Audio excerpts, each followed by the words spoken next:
It's Friday, March 20th. Today, safety concerns on board. Why parents are raising an alarm after a school bus collided into a Wellington Crescent bridge. Also, Manitoba Jobs Agreement controversy. Why the construction industry says the provincial jobs agreement will cost taxpayers millions of dollars. Plus, shelter closing suddenly. What's next for the people who rely on an emergency shelter downtown as the province looks to temporarily shutter the facility for renovations. Your Morning Winnipeg starts right now.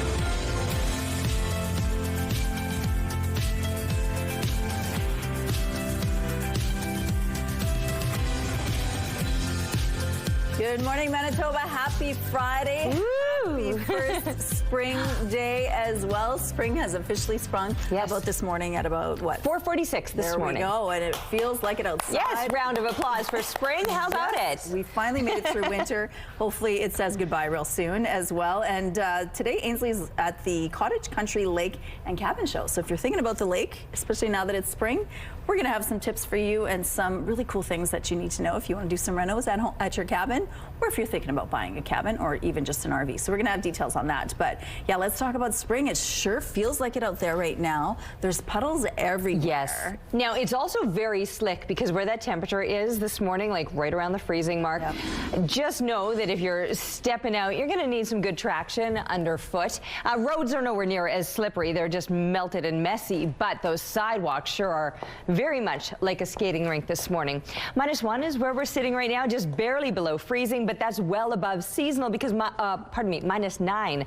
That would be a normal low for this time of year. We've got a 9K wind out of the west with the pressure rising and the humidity sitting at 97%. So yes, we talked about the mess. So top up with that windshield wiper fluid. 'Tis the season because it is going to be slushy with more melt on the way, but also perhaps more precipitation on the way. Here's a look right now at the satellite image. You can see what I'm talking about showing up in mixed form, the pink being the freezing rain or green straight up showers. And that will make things very, very messy out on the streets. But it will also help to melt some of that snow because we know there's still big piles, stacks of it everywhere. More snow though possibly through northern Manitoba, especially up into the northwest this morning, pushing into the northeast later on today. Later today, we might see a little bit more sunshine, kind of a midday break with those clouds overhead, but they'll be closing in again by evening time. And overnight, expect more precipitation on the way. Our temperatures still very, very mild in the overnight hours. So again, it could be in that more mixed form of precipitation tonight. And Saturday, probably some heavier clouds, maybe a little bit of lingering precipitation. Again, in mixed form. So I don't really want to say it's going to rain or it's going to snow because it'll be probably right in between. Plus digits for today and tomorrow, just a little bit cooler on Sunday. Just for a reference point, 1 degree, that would be a normal daytime high. So we'll be close to that. But next week, we will see those temperatures dipping a little bit. Thank you, Terry. Questions are being raised after a school bus full of kids hit a railroad crossing underpass and then continued on with a planned field trip last week. Now, some parents of students from John M. King School want to know why staff didn't seek out medical attention for the kids. Parents say they received a letter saying the bus was traveling down Wellington Crescent and did not meet the clearance requirements of a bridge. It then struck the bridge. The school says the bus was traveling at minimum speed and said, quote, the slight impact may have caused children to nudge forward. It says no injuries were reported, but a concerned parent is questioning how the situation was handled. It struck the bottom of the underpass. It did not stop or really do anything. The bus backed up, pulled a U-turn, continued on its route, and dropped the children off at the Leaf at the Assiniboine Zoo. From there, the children were just asked by a teacher if they were okay and continued on with their day. There was no medical professionals that checked on these children. The letter sent by the school around 3:30 that day suggested parents should monitor children for mild whiplash.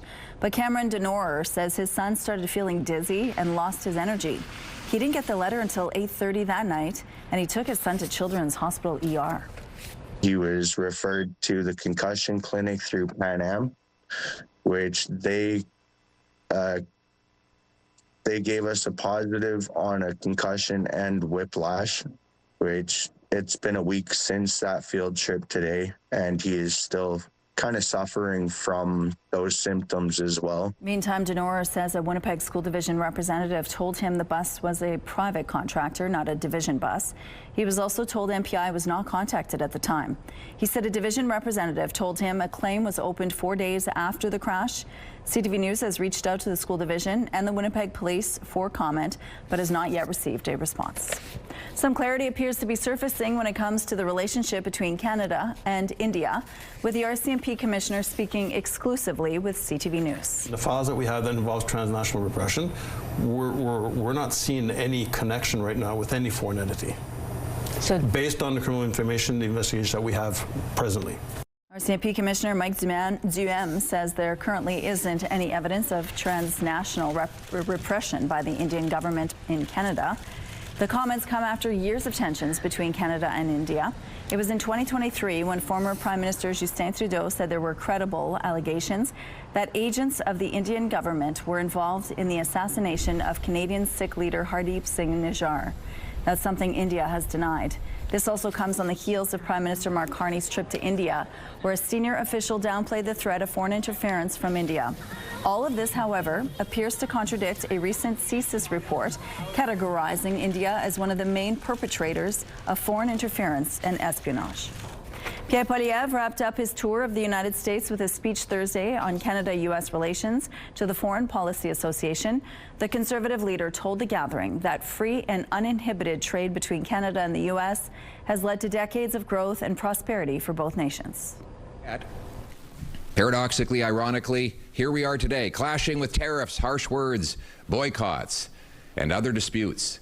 We need a road to repair the relationship and restore reciprocal free trade and security cooperation. And today, that is why I'm here, to make the case for Canada. I will make the case that Canada must be stronger at home, affordable at home, and safe at home so it can be unbreakable abroad.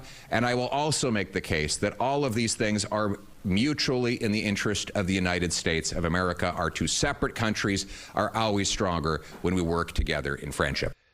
Prior to his keynote address at the Harvard Club, Poilievre made stops in Michigan and Texas to advocate for Canada's auto and energy sectors. Dramatic video we want to show you now of a major fire near Houston, Texas. Fireworks and plumes of smoke filled the sky after an RV fire sparked several boxes of fireworks. Fortunately, no one was hurt. The University of Oxford has published its annual World Happiness Report, and Canada ranks 25th. Canada fell from 18th place last year, finishing behind 23rd ranked United States. Our country has been steadily declining since ranking 5th in 2015. Researchers point to heavy social media use as a key contributor to the drop in well-being for young people, especially teenage girls in English-speaking countries. Finland ranked as the world's happiest country for the 9th straight year, with several other Nordic countries also included in the top 10. There's an oven recall in Canada with a warning to immediately stop using it if you have one.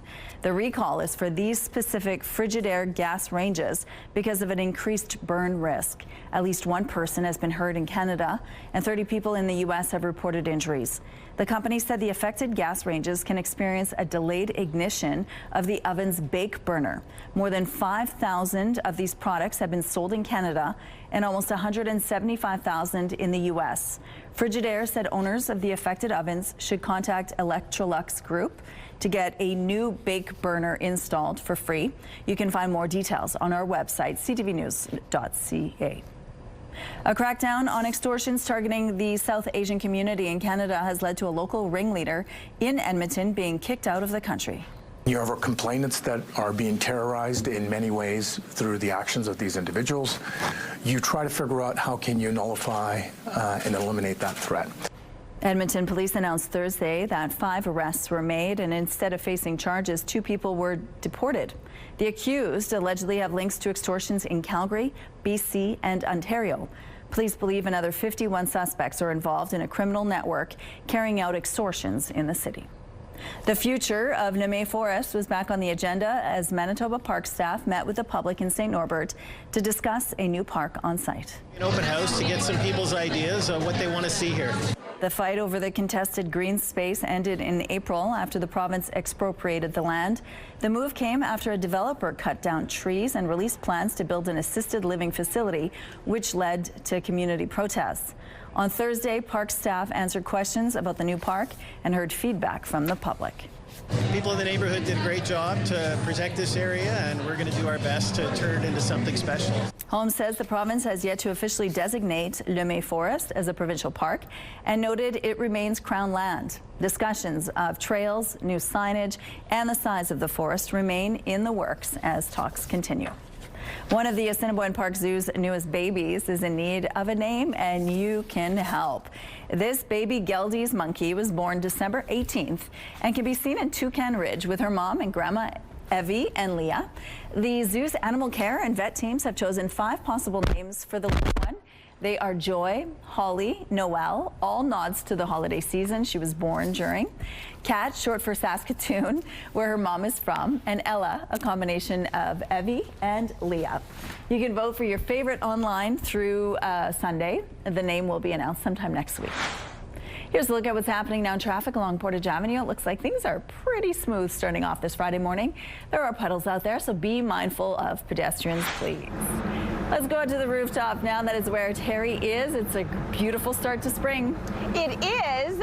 Speaking of spring and spring-like weather, I've got my umbrella close at hand just in case. Obviously, it's rolled up right now, so I'm not needing it at this moment. But the possibility of seeing a little bit of mixed precipitation or some showers today is very real, especially through these morning hours. Right now, though, just cloudy, a little bit of fog out here this morning. Nowhere near as dense as that fog last night. I'm not sure if you were out and about, but into the evening time, the visibility was considerably reduced because of that heavy fog. The winds right now on the lighter side, just 13 kilometers per hour out of the northwest. The pressure rising, humidity sitting high at 98%. So yes, the possibility is there that you may be needing an umbrella today, or at least a hood. Or, I mean, listen, you can let it rain on you and get wet. Doesn't matter. But I'm telling you, there will perhaps be some precipitation today.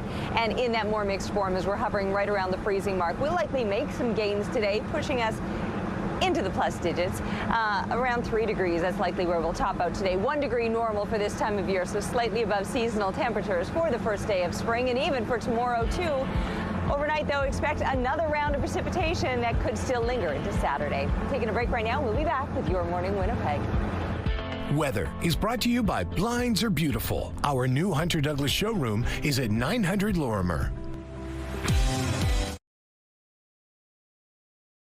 Good morning. Manitoba's construction industry wants the Auditor General to probe a provincial jobs agreement. The industry says a fee placed on projects over $50 million will cost taxpayers millions. But as CTV's Jeff Keel shows you, the province says the money collected will be used to get more Manitobans on job sites. The construction industry in Manitoba says the Auditor General needs to dig into a provincial jobs agreement. It should terrify all of us that the government over the next 5-6 years in office is going to inject that kind of imposition. The province says the Manitoba Jobs Agreements sets standardized terms of employment for large infrastructure projects over $50 million. But construction associations are concerned about an 85-cent per worker per hour fee placed on those projects, which is paid to the Manitoba Building Trades, a council made up of construction unions. The Manitoba Heavy Construction Association says projects like schools, roads, hospitals, including the new cancer care facility, could cost millions of dollars more. That could have been spent on nurses, on CAT scans, on MRIs, on schools, on teachers, on playground equipment. That's going to one single union entity. The Building Trades says this deal is similar to ones in other provinces and says the fee is for administrative costs. It supports things like site representatives, legal, and reporting and outcomes functions of the actual policy. Manitoba's Public Service Delivery Minister says the money will be used to train local workers to boost the number of Manitobans working on construction sites. We don't want to bring the workforce from out of province. This is our number one focus. We want to make sure we have the workforce here so they can have the good paying jobs. But the construction industry also has questions about who will oversee the money collected. We hope that the Auditor General takes the matter seriously. We think it's a huge red flag for all of us. Jeff Keel, CTV News, Winnipeg. The province plans to break ground on a new personal care home in South Winnipeg with money committed in the upcoming budget. This is about an investment in dignity and the quality of life for people who need long-term care. The facility will be built in the Bridgewater neighborhood of Waverley West, something the health minister says has been a request from the area since 2014. The province is committing $95 million in budget 2026 towards the home. It's expected to include around 140 beds, but the other services will be determined through consultations with the community.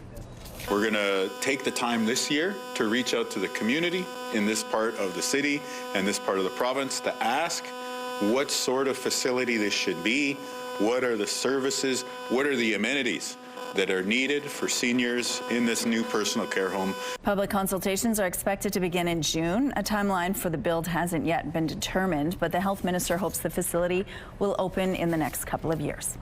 New data from Statistics Canada is outlining the impact screen time is having on kids.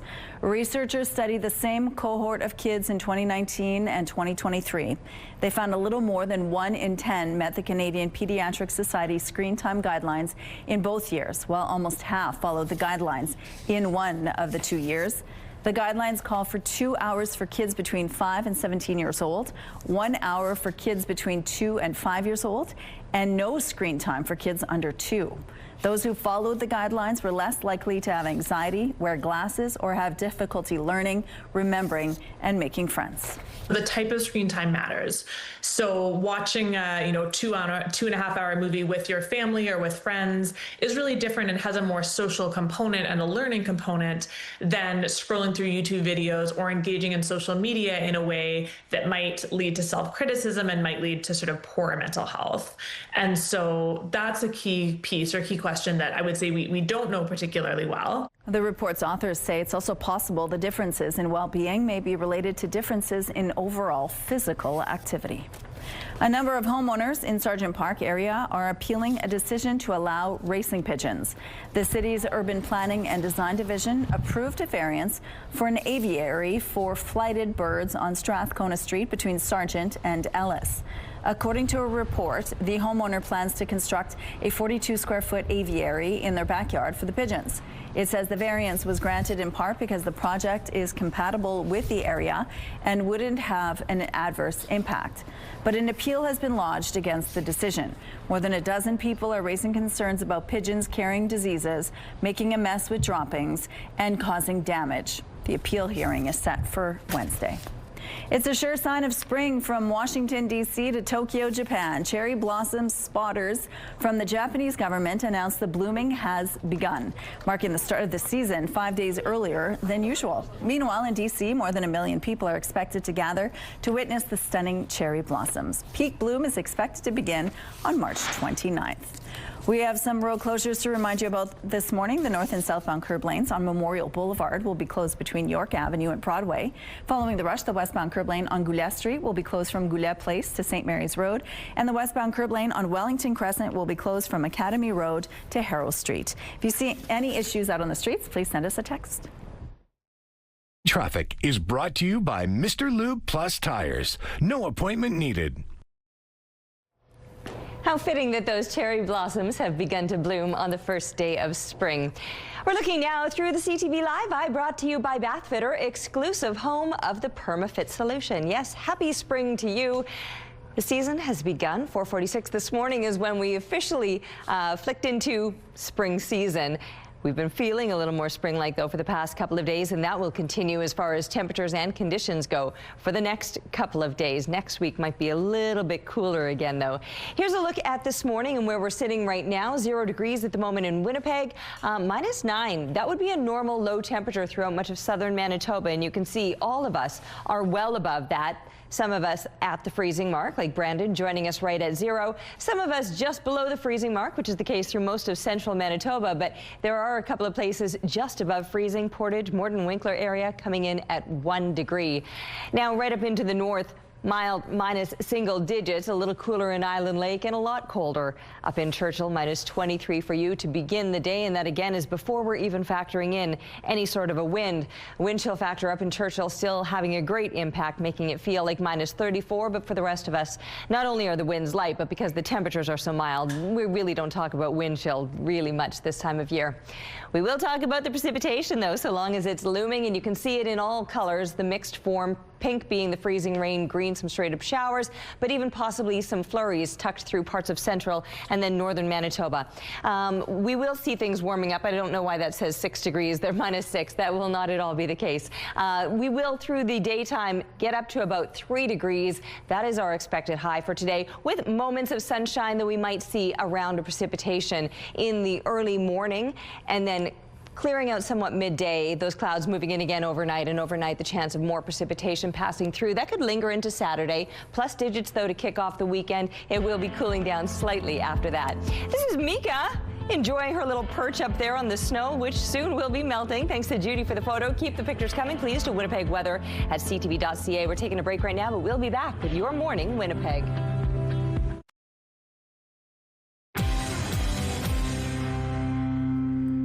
Looking for inspiration on your home projects? Your Morning Winnipeg has a contest that could help. The Winnipeg Home and Garden Show runs April 9th to the 12th at the RBC Convention Centre, and we have a few prizes to give away. One grand prize winner will walk away with a $1,000 gift card, 4 tickets to the show with VIP seating, and a meet and greet with Brian Baumler. There's also 2 prizes of $500 gift cards with tickets to be won. To enter, head to the contest page on our website, ctvwinnipeg.ca. Don't forget to enter the keyword garden. Good luck.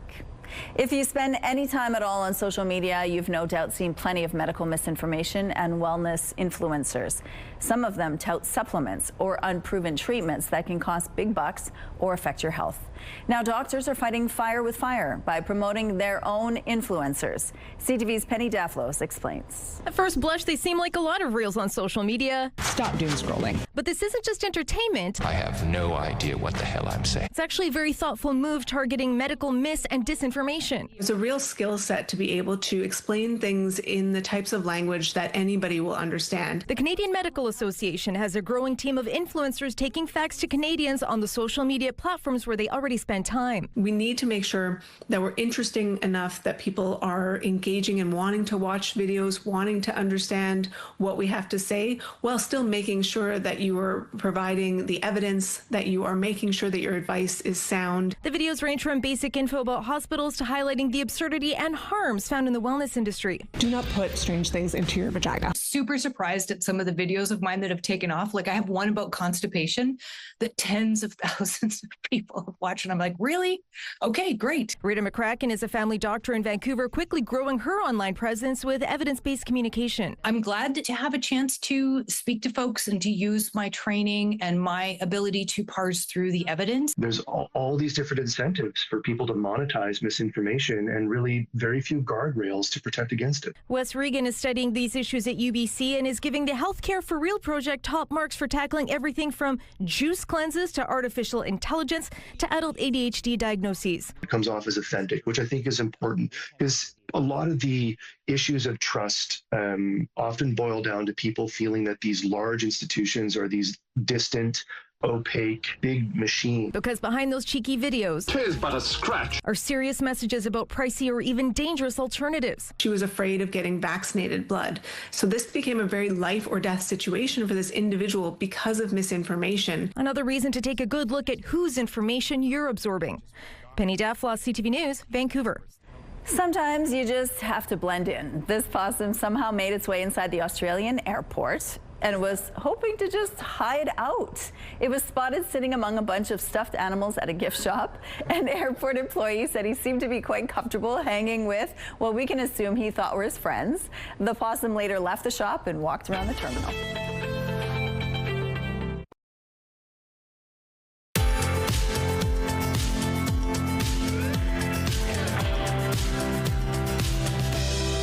degrees outside. Talk about a mild start to your day. The first day of spring. What a way to kick it off. We've got a bit of a breeze out of the northwest, 13 kilometers per hour. The pressure is rising and the humidity is sitting at 98%.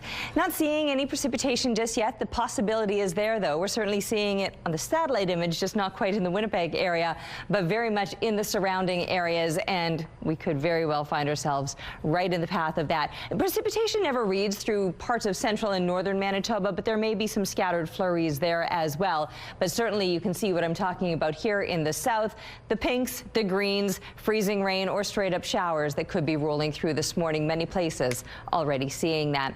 So there's that chance of precipitation this morning, but then the clouds may be starting to break up a little bit through midday, letting brief moments of sunshine through and a high of 3 degrees. That'll make for a pleasant and slightly above seasonal day today. 1 degree would be a normal daytime high. So 3 degrees on tap today, barely dropping overnight. -9 would be a normal low, but instead we'll hover around the freezing mark. Now, we very well could be seeing more precipitation in the overnight hours. A bit of a rain-snow mix as we're right at 0. And then for tomorrow, back up into those plus digits once again. But we could be seeing a little bit more of that precipitation lingering into tomorrow. So the possibility of some showers again, maybe a few flakes of snow before it gets a little bit warmer, but on tap to kick off the weekend with those plus digit temperatures. Wrapping up the weekend, slightly cooler, just below the freezing mark, -2 expected, still fluctuating Monday into the plus digits, dropping off a little bit though, and we'll see those fluctuations and a slight decline yet as we continue on throughout next week.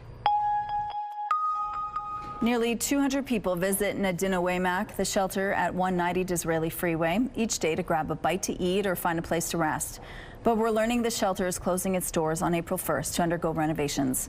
The province says this space will still be used to support people experiencing homelessness, aligning with their long-term plans to get people off the street and into housing. And now we're really leaning into this as being like a service center. So the two projects that are upcoming is we have those existing units to care for people who are under the influence. There's going to be an expansion of those later in the year. And then the other one is to renovate it to be a navigation center. Premier Wamkanu says 190 Disraeli will be one-stop shop of sorts for people leaving encampments to help them with things like getting proper identification, learning about housing options, and accessing medical services. When renovations are complete, the centre will still have 100 beds available for people transitioning into housing. Meantime, Housing Minister Bernadette Smith says the people who rely on Nadinawaymak for shelter are being taken care of. So 193 people. We've been working with Nadinawaymak, and all 193 people will be housed. We know that there's other folks that have come that need shelter, and we're going to continue to work with our other shelter providers while we get the NAV Centre up and running. Smith added the city won't be losing any shelter beds through the transition. She says her department is working with Main Street Project, Silo Mission, and the Salvation Army to boost the number of beds available. CTV News reached out to the executive director of Nadinawaymak, but we haven't heard back. The recent return of warmer conditions means an annual problem will also be returning, spring flooding. And that's why crews are already out working to prevent damage. CTV's John Hendricks explains. After a long winter, the spring flood fight is now underway. This is something we prepare for all year long. Crews in the RM of Springfield are now fanning out across the municipality, targeting ditches that have become packed with snow over the past months. Helps all the water get out of the town quicker, and if we don't do this, there'll be lots of flooding. This is a two-pronged effort. In Oakbank, close to homes and condos, wheeled excavators like this one are scooping snow and breaking up hard ice that is built up in the densely populated areas.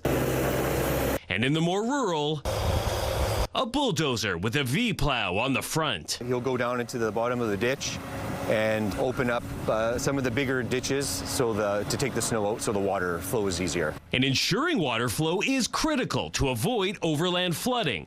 And so it is critical to get it out before temperatures spike. In the event if we get a real quick thaw, that water is going to come fast and furious. Officials say so far this year there isn't an excessive amount of snow and no sudden heat wave melting everything all at once. So far, Mother Nature's on our side. But officials here say there is still a long way to go and a lot of work still to be done.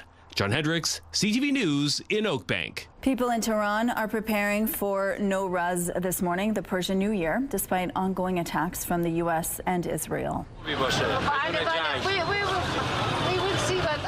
Residents purchasing flowers and plants at a market say they'll celebrate the new year despite their broken hearts. More than 3,000 people have been killed in Iran since the war started nearly 3 weeks ago. Eid al-Fitr has now begun, marking the end of Ramadan, but war and concern for loved ones is affecting many people. In Lebanon, worshippers attended prayers in Beirut. They say they hope the war between Hezbollah and Israel ends as soon as possible. More than 1 million people in Lebanon have been displaced and 1,000 people killed since the war between both sides resumed as part of the war in Iran. Carrie Anerson's hot streak continued until Thursday evening over at the Women's World Curling Championships in Calgary. They have two. Need the 4 for Chart. And bring it in. Oh, how do you like that? For 3. Anerson's rink broke out in front with 3 points in the 5th end en route to an 8-3 win over South Korea early Thursday. Last night, Anerson and company squared off against the 2-7 Norway. Going into the 11th end, Canada and Norway were tied at 6-6. With the hammer, however, Norway went on to defeat Canada 10-6, handing Anerson's team their second loss against 8 wins so far. Canada has this morning off, but will face Australia in the afternoon draw and Japan tonight as round-robin play draws to a close. Here's a look at what's happening now at Confusion Corner. It looks like things are moving well starting off this Friday morning. We have no issues to tell you about at this point in the drive. Let's look now at your gas prices. The Canadian average is $1.70. The provincial average is $1.61. In Winnipeg, the average is $1.62, and the lowest price in the city is $1.53. All this information is on GasBuddy.com. Coming up, Ainsley is live this morning at the Cottage Country Lake and Cabin Show at Red River Exhibition Place. Stay with us for a sneak peek.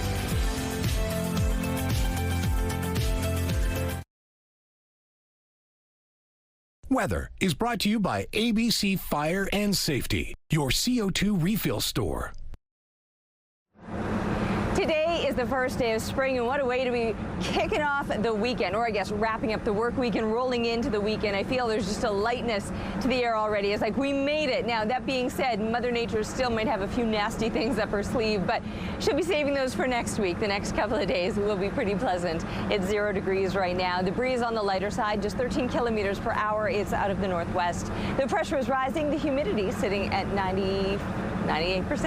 Now, we might see a little bit of precipitation rolling through in the early morning hours, the possibility of some freezing rain or some showers tucked in there, and that'll be moving through southwestern and into southeastern Manitoba. Parts of west central Manitoba might see some of that as well. Further that you go into the north, you might also see some precipitation, but likely in more flurry form, at least to start out this morning. You too will notice those temperatures on the rise. Once again, Churchill being the exception to the milder temperatures, and that's because you're still dealing with some much cooler temperatures up in the far northeast.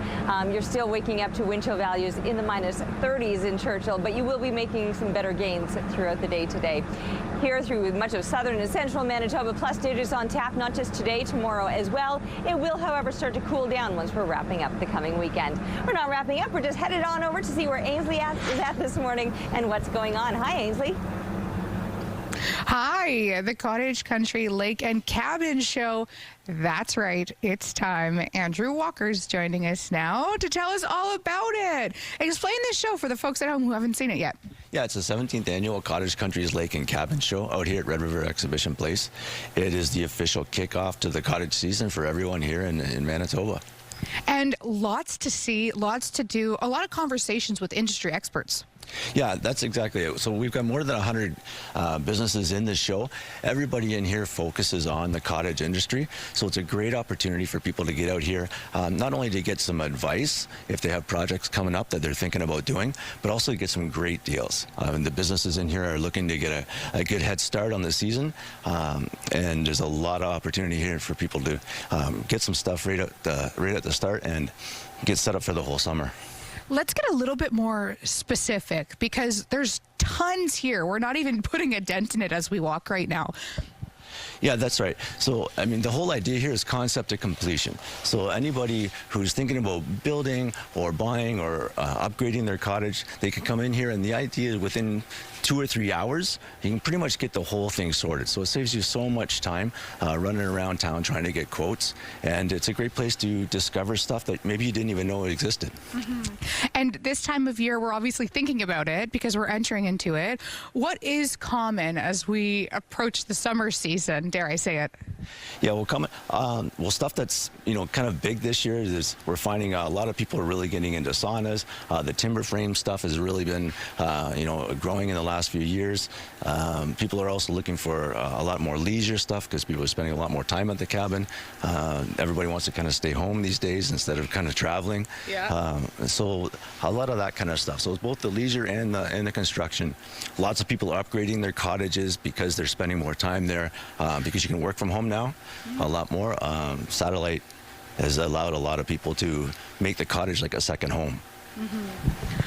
Work from home at the cottage? Hey, bosses at CTV Your Morning, do you think that we could make that work? We could maybe set it up at a cottage. What do you say? I think that'd be a great idea. Okay, more after the break.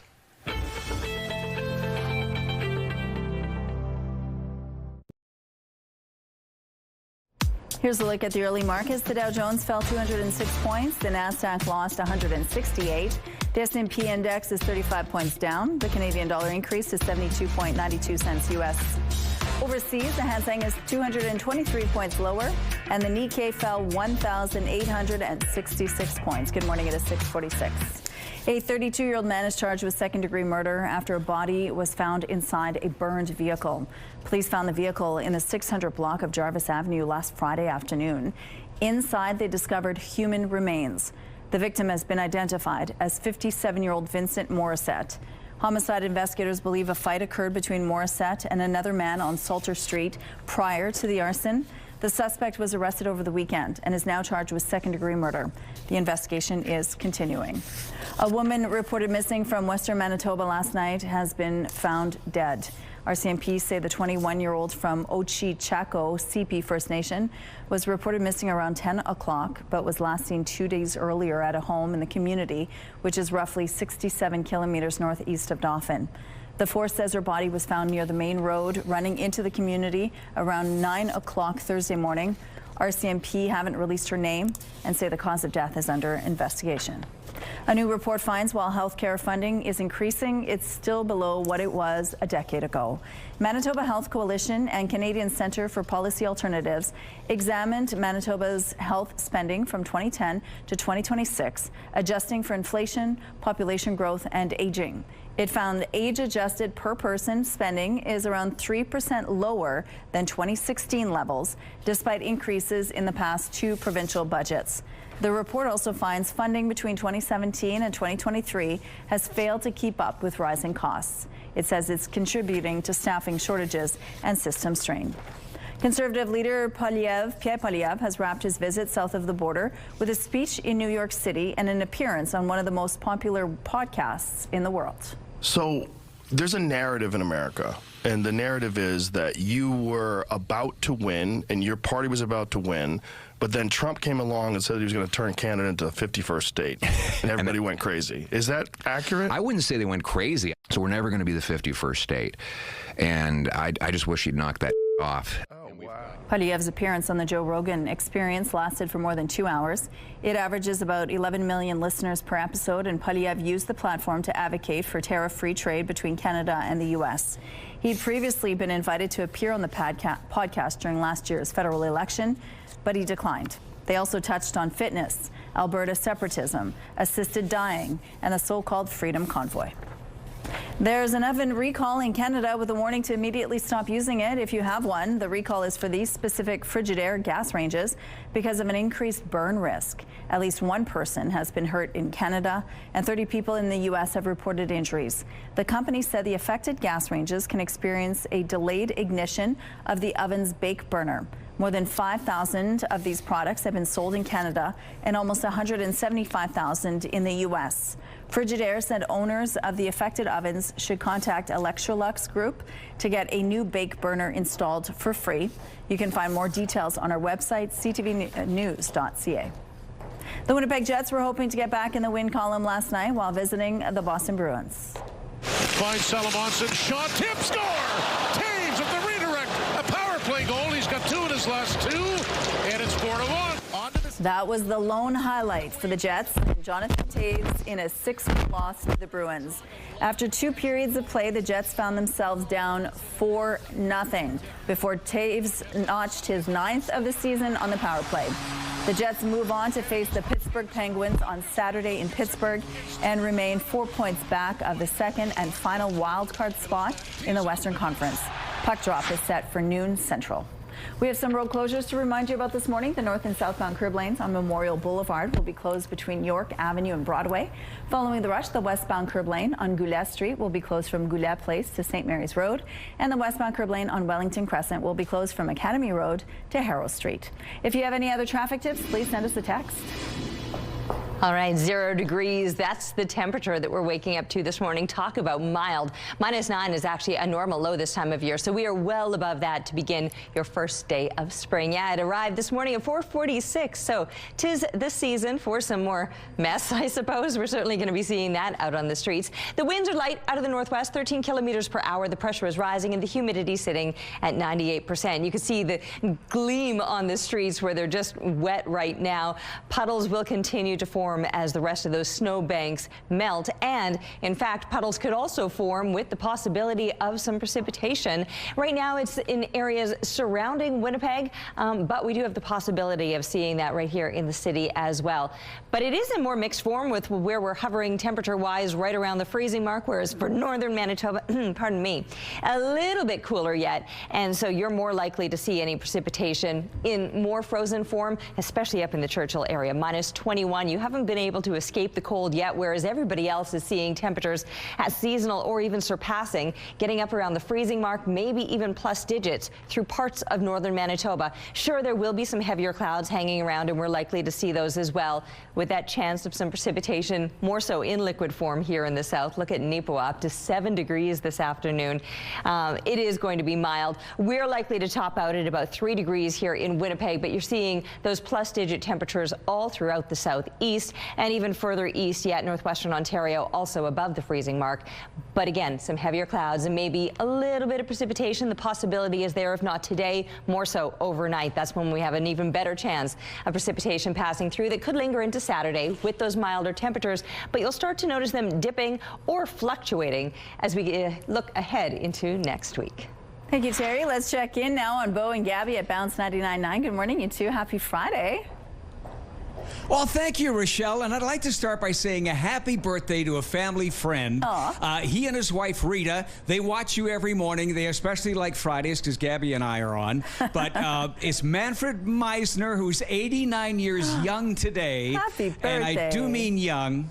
Yeah, he's got Bomber season tickets. He still goes to every game. He was at a Jets game last week. He likes to golf. He just likes to have fun. So happy birthday, Manny. I'll be over later to help you blow out because 89 candles is a lot to blow out for one guy. But we love you. So, yeah, happy. And, of course, what better day to have a birthday than the first day of spring? Sounds like a cake day for sure. And, Rochelle, this is a hot take, but Bo and I made a list. We're glad it's spring, but we wouldn't mind skipping the season. It's dirty. Potholes emerge. Oh, yeah. Garbage emerges. The temperatures fluctuate. It's cold. It's warm. Maybe we could just head straight to summer. But you love spring. What do you love about it? I love it when the birds come back. Have you ever noticed that suddenly there's a bunch of birds chirping in the neighborhood? I have a little mini forest in my backyard. And last year I could hear a bunch of racket in the backyard, open the deck door and went out, and it was like all the birds came back and they were all having a party and catching up with each other. They were all just chirping away, and it was just amazing and really loud. You could just hear them, the excitement in the air that spring was officially back, and I can't wait to see that first red robin. And yesterday, actually, driving home, I saw a goose flying above me. So it was just one, but I don't know, it's a pretty good sign. If they know something, and they're back, they must know something is changing in the environment. Isn't it funny? Normally we hate the geese, but in the spring it's like, oh, the geese are back. Hooray. But I'm with you. Nothing like a robin in the morning when you step out the door at 4 o'clock. We're going to take up bird watching. That's on our list of hobbies to try, Bo and I. So maybe we'll come to your backyard. Yeah. Yes, that would be fun. It would be great to see you. Okay, well, have a great weekend, you guys. New signs in a global ranking that Canadians may not be as happy as they used to be. CTV's Peter Sperling breaks it down. Fun with family outside, a recipe for happiness. It makes me happy that I got to skate with my grandma. 10-year-old Barron choosing skating over screen time. It's really fun that I get to go outside and I'm not staying inside playing video games because it gets boring after a while. Researchers are looking at whether heavy social media use among youth is impacting well-being as Canada's ranking on the World Happiness Report continues to decline. So the reason why we see Canada and North America more generally slip down the ranking is in fact mostly driven by the drop in youth well-being. Canada slipped to 25th place after coming in 18th last year, finishing behind the 23rd ranked United States. And this is also the focus of this year's report, where we look into the role that social media might be playing in that decline. It's 10 hours and 10 minutes. Trina Chu, an Algonquin College student, says she spends more than 10 hours a day on average on her phone and says it does impact her happiness. I tend to doom scroll too, to kind of boost up my serotonin and my dopamine. It's something experts at CHEO are also noticing. Before screens ever came along, people seemed to be happier and people connected with that which they really needed. But if Canada's in 25th place for happiness, who is in first? So I'm from Finland, and we're the first in the world. The report finds Finland is the happiest country in the world. There are more saunas in Finland than cars. I think the foundation of our happiness is built on strong social systems, but also on the culture of well-being. A ranking not surprising for some. Those Nordic countries, they have a style of living, they're happy. Finland, I could see that too. But I think we should have been a lot higher. Peter Sperling, CTV News. Here's a look outside now to Pravanshe Bridge. It looks like things are moving well here this Friday morning. We're going to take a break. We'll be right back with more.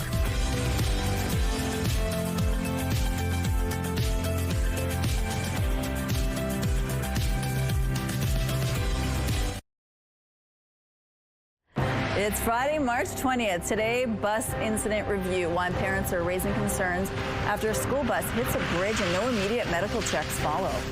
Plus, care home commitment, how a new $95 million facility could bring more beds to South Winnipeg. And name that monkey. The zoo's newest baby is up for naming, and you get to decide. Your Morning Winnipeg starts right now.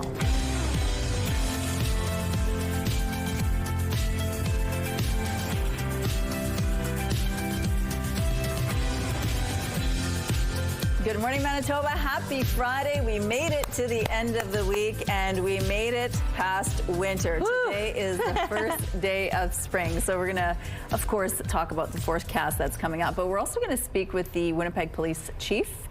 His first year has now passed, and so we're going to take a look back and see, how the year has been for him, for Gene Bowers, of course, and find out a little bit more on what he plans to take on over the next year and the years to follow. So we're going to have that at about 7:52. But yeah, spring is here. It certainly feels like it outside. Yeah, it has for the past couple of days now. You've been noticing those temperatures warming up. It's going to be very pleasant for today, tomorrow yet, with the melt that continues to happen. So you can expect some messy streets out there. Top up with your windshield wiper fluid.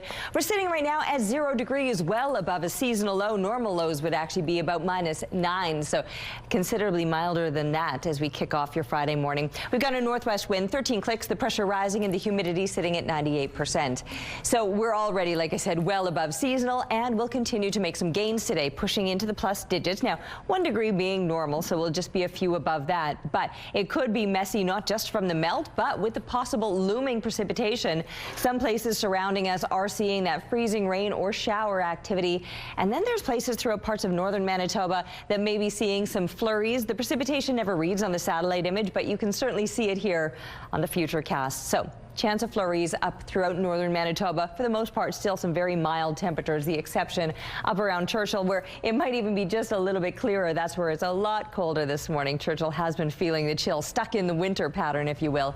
We'll likely see some clearing through midday, but clouding over again by evening time. Overnight, another round of precipitation in mixed form. Our temperatures even overnight remaining well above normal, and tomorrow another mild day again, up into the plus digits. A lot more of that activity perhaps just north of us, but we could be seeing a little bit of that here in Winnipeg as well. Now by Sunday, things start to cool down a little bit. We're going to notice those temperatures dropping off, not just as we're wrapping up the weekend, but as we're looking ahead to next week. We're on this little bit of a decline. I mean, Monday is still looking quite pleasant, 4 degrees with some sunshine, but after that, the mercury slowly starts to slip. And our art today is a big thank you to 6-year-old Mira. I love this. How perfect for spring with the rain and the snow mixed in there. We'd love to see more of your art. You can send it to us now through our website, ctvwinnipeg.ca. There's a form there to fill out. We'll, of course, be showing your art here on the show, but now you'll also be entered to win a $100 gift certificate from Crockadoodle on Kenaston. The weather art of the day is brought to you by Crockadoodle Paint Your Own Pottery. Make memories that last forever. Questions are being raised after a school bus full of kids hit a railroad crossing underpass and then continued on with a planned field trip last week. Now, some parents of students from John M. King School want to know why staff didn't seek out medical attention for the kids. Parents say they received a letter saying the bus was traveling down Wellington Crescent and did not meet the clearance requirements of a bridge. It then struck the bridge. The school says the bus was traveling at minimum speed and said, quote, "The slight impact may have caused children to nudge forward." It says no injuries were reported, but a concerned parent is questioning how the situation was handled. It struck the bottom of the underpass. It did not stop or really do anything. The bus backed up, pulled a U-turn, continued on its route, and dropped the children off at the Leaf at the Assiniboine Zoo. From there, the children were just asked by a teacher if they were okay and continued on with their day. There was no medical professionals that checked on these children. The letter sent by the school around 3:30 that day suggested parents should monitor children for mild whiplash, but Cameron Denorer says his son started feeling dizzy and lost his energy. He didn't get the letter until 8:30 that night, and he took his son to Children's Hospital ER. He was referred to the concussion clinic through Pan Am, which they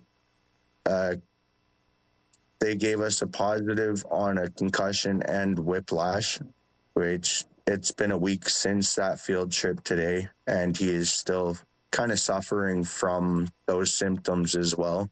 Meantime, Denorer says a Winnipeg School Division representative told him the bus was a private contractor, not a division bus. He was also told MPI was not contacted at the time. He said a division representative told him a claim was opened 4 days after the crash. CTV News has reached out to the school division and the Winnipeg Police for comment, but has not received a response. Some clarity appears to be surfacing when it comes to the relationship between Canada and India, with the RCMP Commissioner speaking exclusively with CTV News. The files that we have that involves transnational repression, we're not seeing any connection right now with any foreign entity. So, based on the criminal information, the investigation that we have presently. CMP Commissioner Mike Duhem says there currently isn't any evidence of transnational repression by the Indian government in Canada. The comments come after years of tensions between Canada and India. It was in 2023 when former Prime Minister Justin Trudeau said there were credible allegations that agents of the Indian government were involved in the assassination of Canadian Sikh leader Hardeep Singh Nijjar. That's something India has denied. This also comes on the heels of Prime Minister Mark Carney's trip to India, where a senior official downplayed the threat of foreign interference from India. All of this, however, appears to contradict a recent CSIS report categorizing India as one of the main perpetrators of foreign interference and espionage. Canada's Defence Minister is clearing up some comments over what he knew and when. The case immediately following the strike, and that continues to be the case. This morning, I was referring specifically to my awareness of a media report and not to the strike itself, which I was informed about by Canadian officials. This is in relation to remarks he made about an Iranian airstrike that may have hit Canadian assets in Kuwait earlier this month. McGuinty wouldn't provide any further details on the strike, citing security reasons, but the government has said no one was hurt. Canada and 6 other countries say they're ready to help secure the Strait of Hormuz as the war in the Middle East drives up oil prices and threatens the world economy. This war has really gone from a short, sharp Venezuelan in and out to it could be this decade's version of a quagmire for the United States. The statement signed by Canada and allies reads in part, quote, "We express our readiness to contribute to appropriate efforts to ensure safe passage through the strait. However, it doesn't detail how they plan to make that contribution." CTV News has reached out to the Prime Minister's office for clarity on what Canada's contribution would be.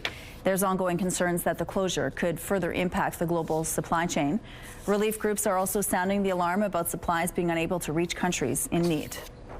A number of homeowners in Sargent Park area are appealing a decision to allow racing pigeons. The city's Urban Planning and Design Division approved a variance for an aviary for flighted birds on Strathcona Street between Sargent and Ellis.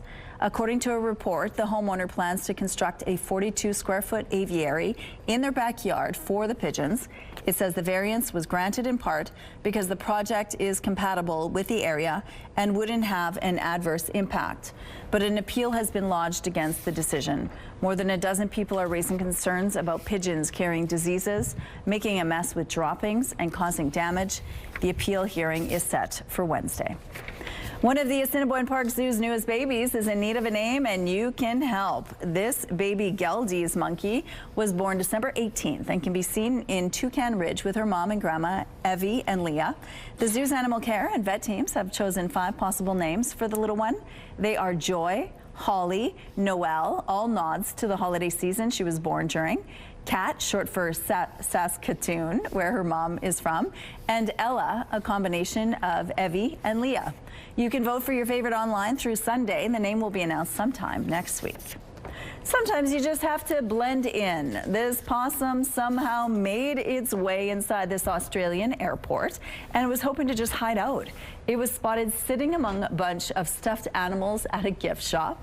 An airport employee said he seemed to be quite comfortable hanging with what we can assume he thought were his friends. You can see him there, see his little face. The possum later left the shop and walked around the terminal. Here's a look now at what's going on the Norwood Bridge. Things appear to still be quite light at this point in the drive this morning. If you see any issues out on the streets, please send us a text. Along with the physical war in Iran, there is a cyber war going on. An Iran-linked cyber group, Handala, is claiming it breached the email account of Deborah Oppenheimer, a former deputy head of foreign relations at the Mossad in Israel and current head of international affairs at Israel's Institute for National Security Studies. Now, it claims the 100,000 documents reveal what it described as Israel's global media influence and lobbying operations. The hack has not been independently verified, and Israel has not publicly commented on the claim. The Ontario government is offering up $10 million for junior mines exploring in the province. Queen's Park says the investment will help junior exploration companies and licensed prospectors find the mines of the future by covering eligible costs for mineral exploration and development, supporting 71 jobs across northern and rural communities and generating an estimated $18 million in total economic output. Those are your morning business headlines. For BNN Bloomberg, I'm Roger Peterson. Let's go outside now where our Terry is, and this first day of spring, does it feel like it? It sure does. You know, it's mild out here, it's pleasant, the temperatures feel good, the winds are light. I brought my umbrella today. I mean, like from home, I brought my umbrella in case I needed it for my walk home. I do have one up here on the rooftop, which I thought I might need earlier this morning. I have not needed an umbrella yet, but I would, if I were you, still take one with you if you're going to be out and about through those morning hours. We certainly do have the possibility of seeing some precipitation. It's looming in areas surrounding us, just not in Winnipeg at this moment.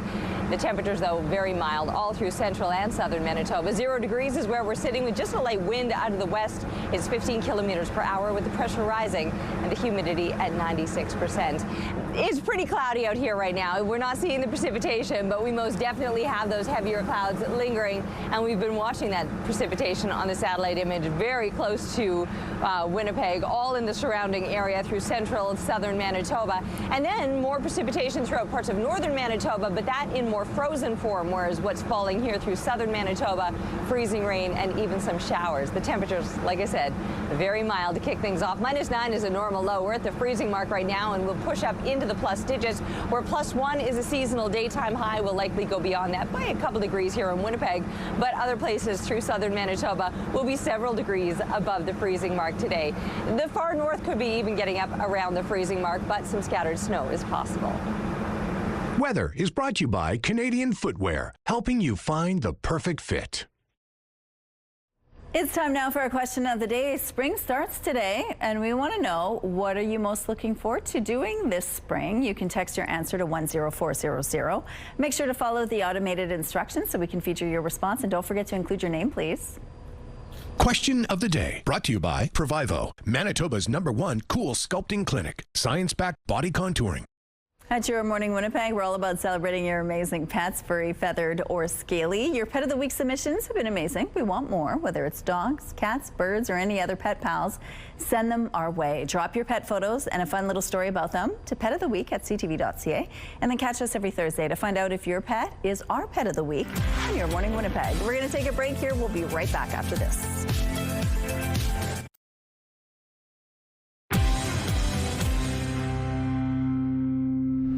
Good morning. The province plans to break ground on a new personal care home in South Winnipeg with money committed in the upcoming budget. This is about an investment in dignity and the quality of life for people who need long-term care.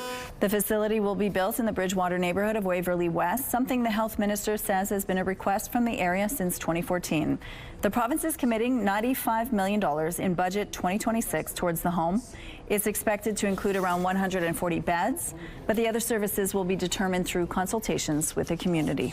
We're going to take the time this year to reach out to the community in this part of the city and this part of the province to ask what sort of facility this should be, what are the services, what are the amenities that are needed for seniors in this new personal care home. Public consultations are expected to begin in June. A timeline for the build hasn't yet been determined, but the health minister hopes the facility will open in the next couple of years.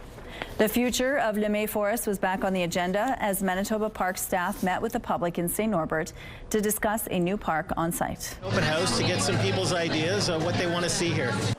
The fight over the contested green space ended in April after the province expropriated the land. The move came after a developer cut down trees and released plans to build an assisted living facility, which led to community protests.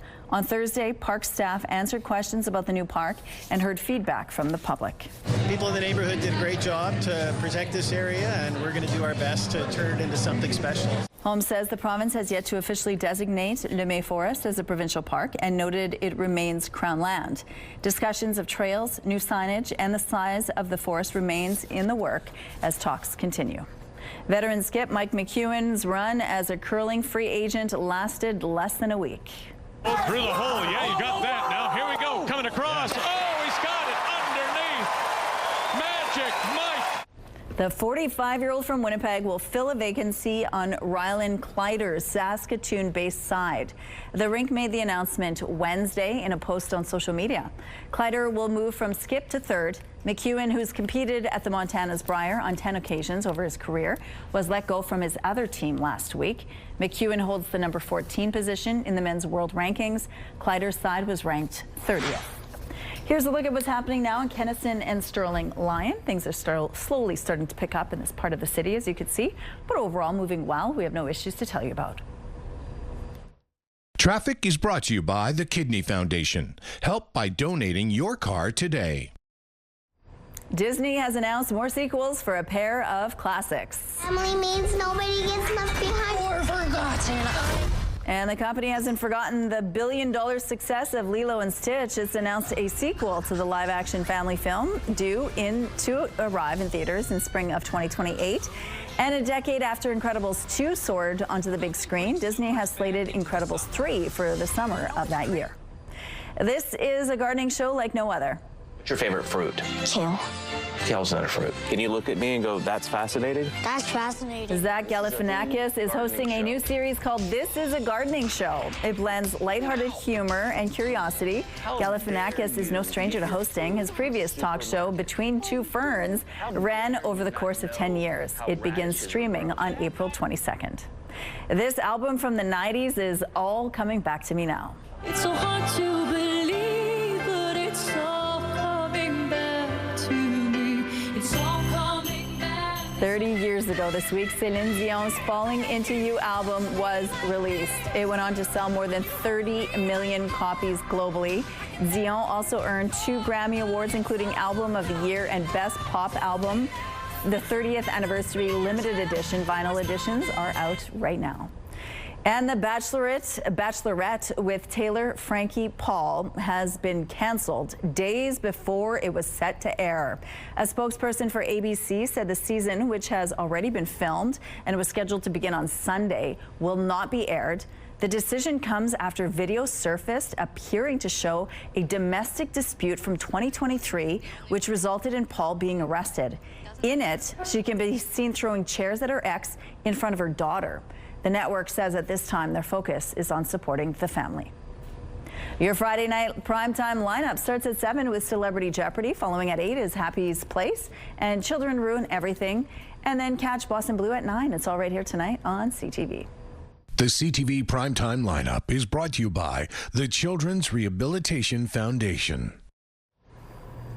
Looking through the CTV Live Eye, brought to you by Bathfitter, exclusive home of the PermaFit solution. So it's spring now and messy. We know there's still plenty of snow piles out there that need to melt, but not only will we see those puddles forming from the melt itself, also from some new precipitation that could be moving through. Our temperatures themselves already well above seasonal, with -9 being a normal low temperature throughout southern Manitoba.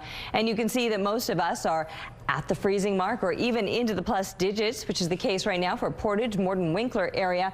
Central Manitoba just below the freezing mark, but barely. And then moving further up into northern Manitoba and a few more degrees below the freezing mark. Churchill, you're the exception to the mild temperatures that most of the province are experiencing. You're waking up to -28, and it feels like -37 once you're factoring in the winds. The winds, for many of us, though, on the lighter side, and because these temperatures are as mild as they are, winds really don't have too much of an impact. There you can see the precipitation that I've been talking about in areas surrounding Winnipeg, but not quite passing through the city. Central Manitoba and up through northern Manitoba, where those temperatures are just a few degrees cooler, maybe seeing that precipitation in more frozen form, but freezing rain or even straight up showers here in the south. Some heavier clouds will hang around this morning. We do have the possibility of those showers, 0 degrees, then above the freezing mark and up to 3 degrees by the time kids are coming home from school, with some breaks in the clouds through mid-afternoon, maybe letting some sunshine through, and then more precipitation overnight could linger into tomorrow. We'll see those plus digit temperatures into the start of the weekend, and then just below the freezing mark and even cooler as we're looking ahead to next week. King of the castle, but that castle will be melting soon. Thanks to Judy for sharing this picture of Micah, and keep the photos coming, please, to Winnipeg Weather at ctv.ca.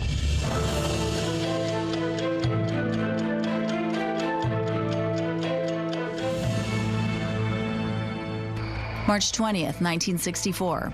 The quiz show Jeopardy debuted on NBC. Hosted by Art Fleming, the original ran until 1975 and was later revived in 1984 with Canadian-born Alex Trebek. March 20th, 1991. Speaker John Fraser killed a proposed $153 a day bonus to Canadian senators for simply showing up at work. The bonus was widely perceived as an insensitive perk during a time when the government was imposing the controversial goods and services tax amid a recession. Earlier that month, a procedural ruling in the House of Commons found the bonus was being authorized through backdoor methods rather than proper legislation. March 20th, 2016. President Barack Obama visited Havana, becoming the first sitting U.S. president in nearly 90 years to visit Cuba, marking a new era in U.S.-Cuba relations. Get ready to see the greatest skaters in the world. Stars on Ice returns to Canada Life Centre on May 6th for one show only. And Your Morning Winnipeg has 4 tickets to give away this week. Canadian skating icon Elvis Stojko will be joined by Piper Gillies and Paul Poirier, Caitlin Osman and Leah Pereira and Trent Michaud, among others.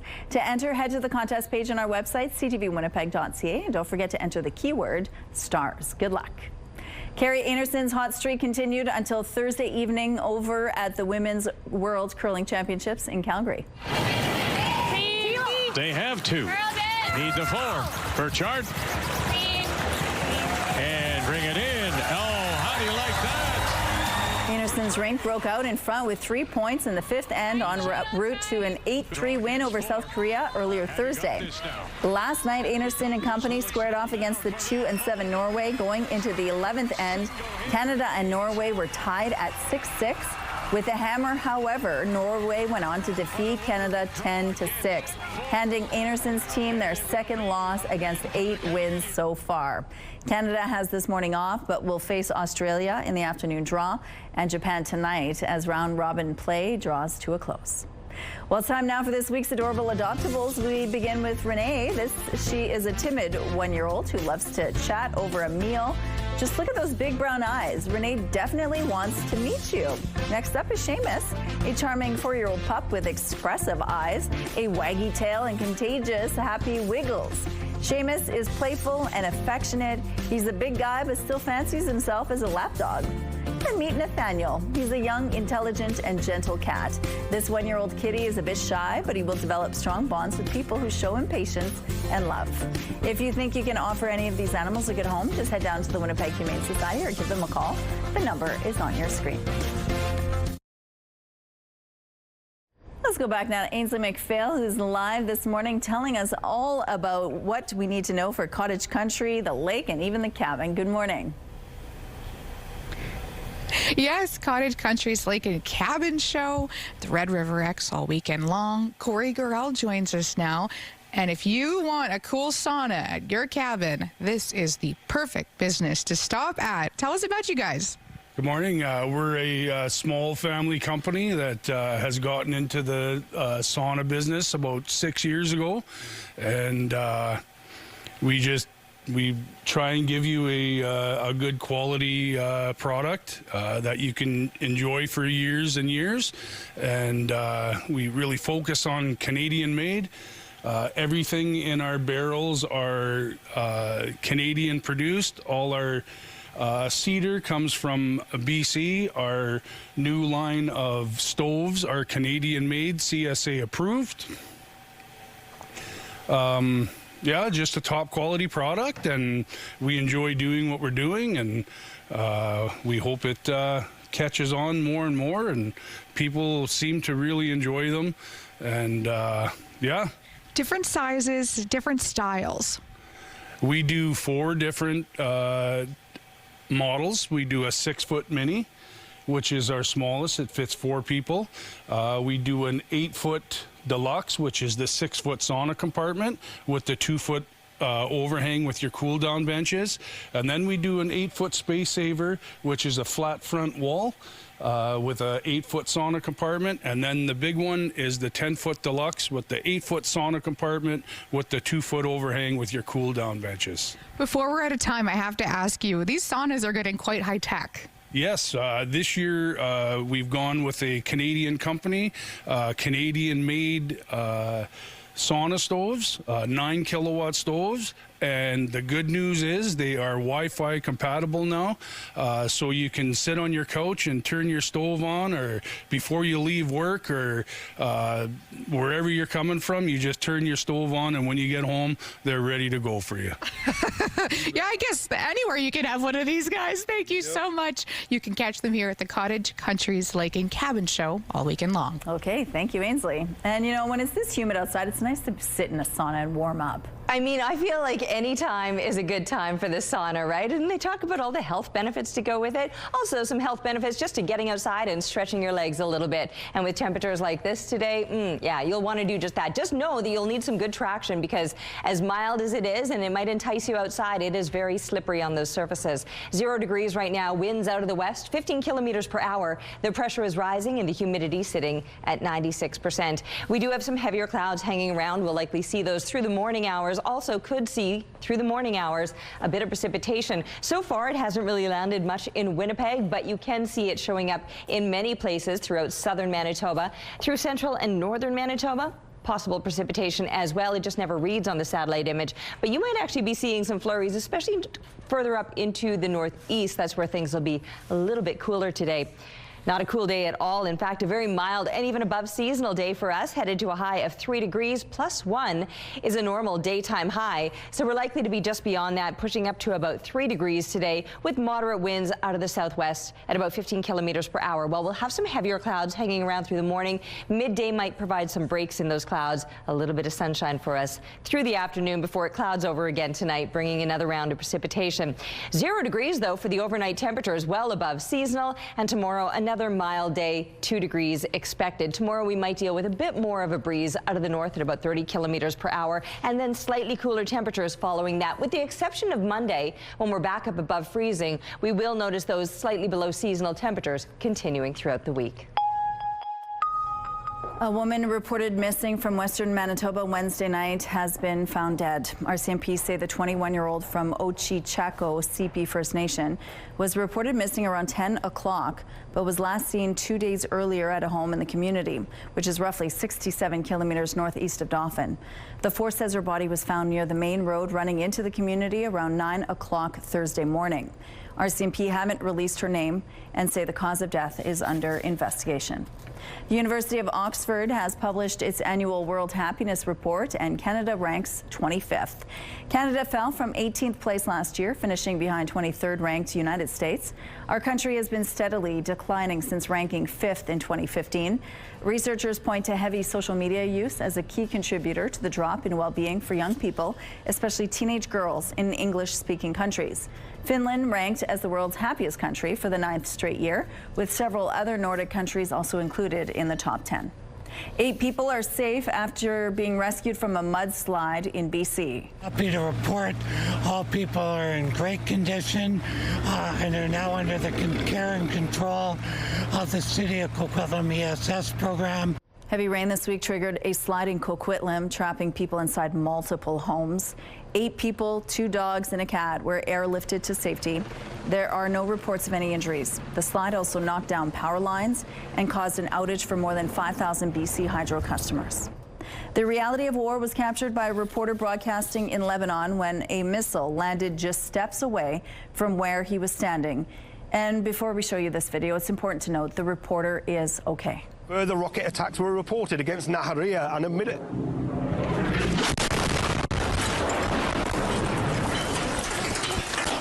Russian state broadcaster RT captured this moment, which happened in southern Lebanon. The network says its Lebanon bureau chief, Steve Sweeney, and his cameraman have, quote, miraculously survived and were later treated in hospital. Dramatic video we want to show you now of a major fire near Houston, Texas. Fireworks and plumes of smoke filled the sky after an RV fire sparked several boxes of fireworks. Fortunately, no one was hurt. There's an oven recall in Canada with a warning to immediately stop using it if you have one. The recall is for these specific Frigidaire gas ranges because of an increased burn risk. At least 1 person has been hurt in Canada, and 30 people in the U.S. have reported injuries. The company said the affected gas ranges can experience a delayed ignition of the oven's bake burner. More than 5,000 of these products have been sold in Canada and almost 175,000 in the U.S. Frigidaire said owners of the affected ovens should contact Electrolux Group to get a new bake burner installed for free. You can find more details on our website, ctvnews.ca. Bear with me because it may be spring, but the weather in Quebec still says otherwise. partially environmental cues, but also after a set number of days, they're ready to come out, they're ready to start eating again. Jeannie the bear is finally waking up at Montreal's Eco Museum Zoo. She's been snoozing in her den for the past 113 days. Jeannie was supposed to wake up on Wednesday, but she most likely glanced at the weather and decided to stay in bed. Zookeepers said it took a little longer for her to end hibernation this season. We have some road closures to remind you about this morning. The north and southbound curb lane on Memorial Boulevard will be closed between York Avenue and Broadway. Following the rush, the westbound curb lane on Goulet Street will be closed from Goulet Place to St. Mary's Road, and the westbound curb lane on Wellington Crescent will be closed from Academy Road to Harrow Street. If you have any other traffic tips, please send us a text. And here's a look at your gas prices. The Canadian average is $1.70. The provincial average is lower at $1.61. In Winnipeg, the average is higher at $1.62, and the lowest price in the city is $1.53. All this information is on GasBuddy.com. Hello there, Kara Wagland in the Sports Center newsroom with your must-see moment from Thursday. And for it, we are off to Ottawa, where the Senators were hosting the Islanders. Thomas Chabot, alone in the slot, gets Ilya Sorokin to bite on the fake. Thinks he's got an easy goal until Carson Soucy slides in, makes the kick save on the goal line. My goodness, an amazing play by the defender to deny a sure goal lands him the must-see moment. And coming up today on TSN, the first round of March Madness continues. Our coverage of both the men's and women's tournaments gets underway at noon Eastern, 9 a.m. Pacific. That's all for now from SportsCenter. Have a great day.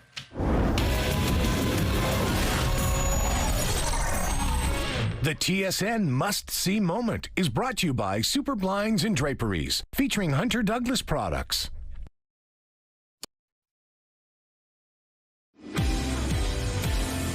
Looking outside to enjoy the sunshine, except not really. It's tucked behind those clouds, and we might not see it till this afternoon. 0 degrees is where we're sitting, though. A very mild start to your day. Winds out of the west, 15 kilometers per hour, with the pressure rising and the humidity at 96%. It is the first day of spring, so happy spring to you. Officially, it arrived early this morning at about 4:46 a.m. And we're certainly noticing the mild temperatures and the spring-like conditions. Just, a lack of sunshine, at least through the morning hours. That may change into the afternoon.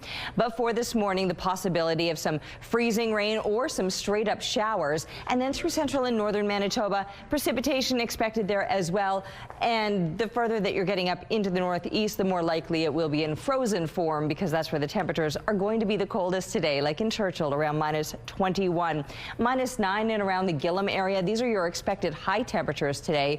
But then there are some places that'll just be a few degrees below the freezing mark. Island Lake, Thompson, getting up to about -3. We might even see some plus digits over here in the northwestern side of the province, with maybe again some peaks of sunshine for later on today. You might not be seeing it just yet, but as the day goes on, you might see a bit of clearing. Central Manitoba, you're seeing some of that precipitation now. That might be tapering off for some. Look at where these temps are headed, though. Again, well above the freezing mark and well above seasonal, +1. That would be a normal daytime high, and we're likely to surpass it by a few, but several places around us will be surpassing it by many more. And while we're dealing with the clouds right now and might even see some showers this morning, likely to see those clouds breaking up a little bit into the afternoon and a little bit more sunshine expected. Mild temperatures further to the east of us as well, and they'll last into Saturday as well. We have another round of precipitation, though, passing through overnight, and tomorrow back up above the freezing mark before those temperatures slip a bit next week. Thank you, Terry. Pierre Poilievre appeared on the controversial but popular Joe Rogan podcast, part of his U.S. tour that wrapped up with a speech last night in New York. CTV's Rachel Aiello on the Conservative leader's Canadian pitch to America. Conservative leader Pierre Poilievre spent the day selling a renewed Canada-U.S. relationship in New York City. Free trade between our countries have enriched us both. They have been an unqualified success. Yet, paradoxically, ironically, here we are today, clashing with tariffs, harsh words, boycotts, and other disputes. We need a road to repair the relationship. Before bringing his patriotic pitch to the Big Apple, Poilievre was in Austin, Texas, where he sat down with popular but divisive podcast host Joe Rogan. So there's a narrative in America, and the narrative is that you were about to win and your party was about to win, but then Trump came along and said he was going to turn Canada into the 51st state, and everybody went crazy. Is that accurate? I wouldn't say they went crazy. So we're never going to be the 51st state. And I just wish he'd knock that off. The Joe Rogan Experience is one of the most listened to podcasts globally, with an average 11 million listeners per episode. And talking to Rogan for more than 2 hours, Polyev sought to leverage that audience to advocate for tariff-free trade.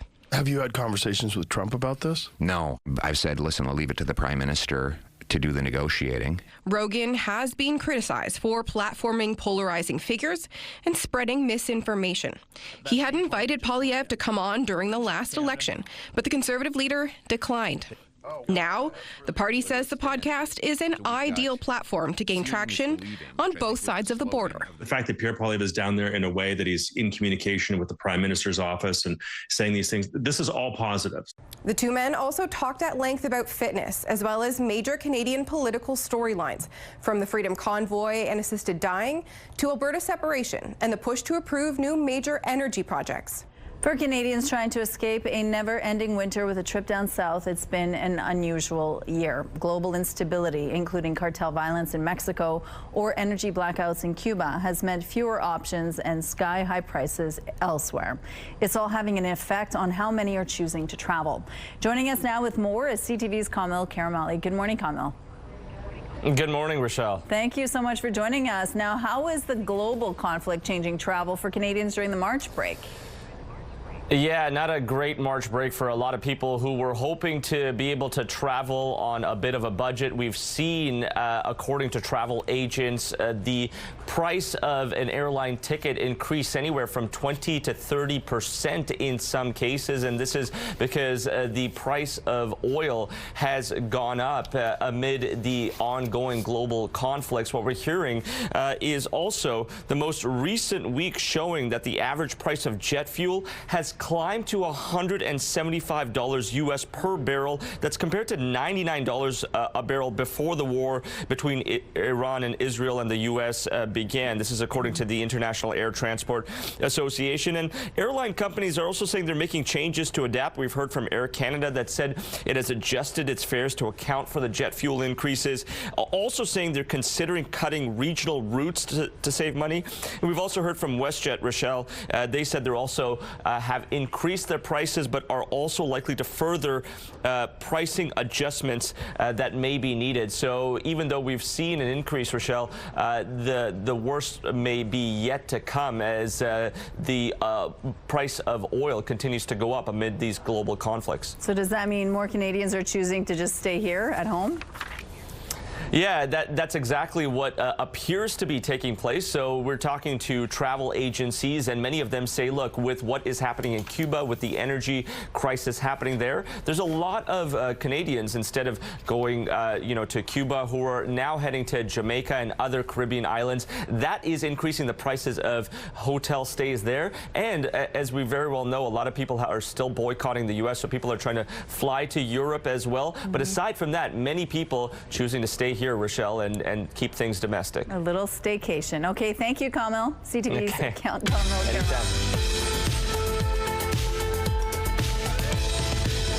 Let's see who's celebrating a milestone today. Happy 9th birthday, Riley, with love from Cuckoo Fran, Papa Barry, and the rest of the family. Happy birthday, Lauren. Love from your family. Happy 14th birthday, Elizabeth, from Mom, Dad, siblings, Koku, and the rest of the family.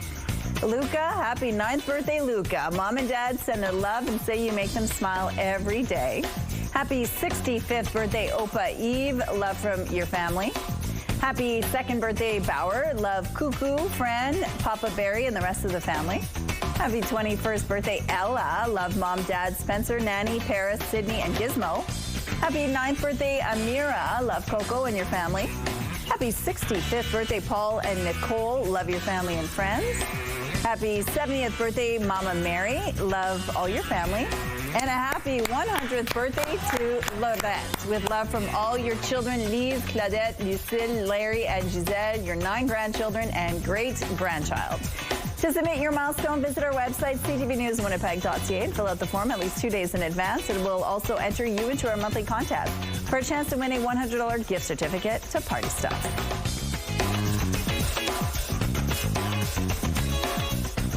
Milestones is brought to you by Party Stuff, Winnipeg's balloon headquarters with 3 locations.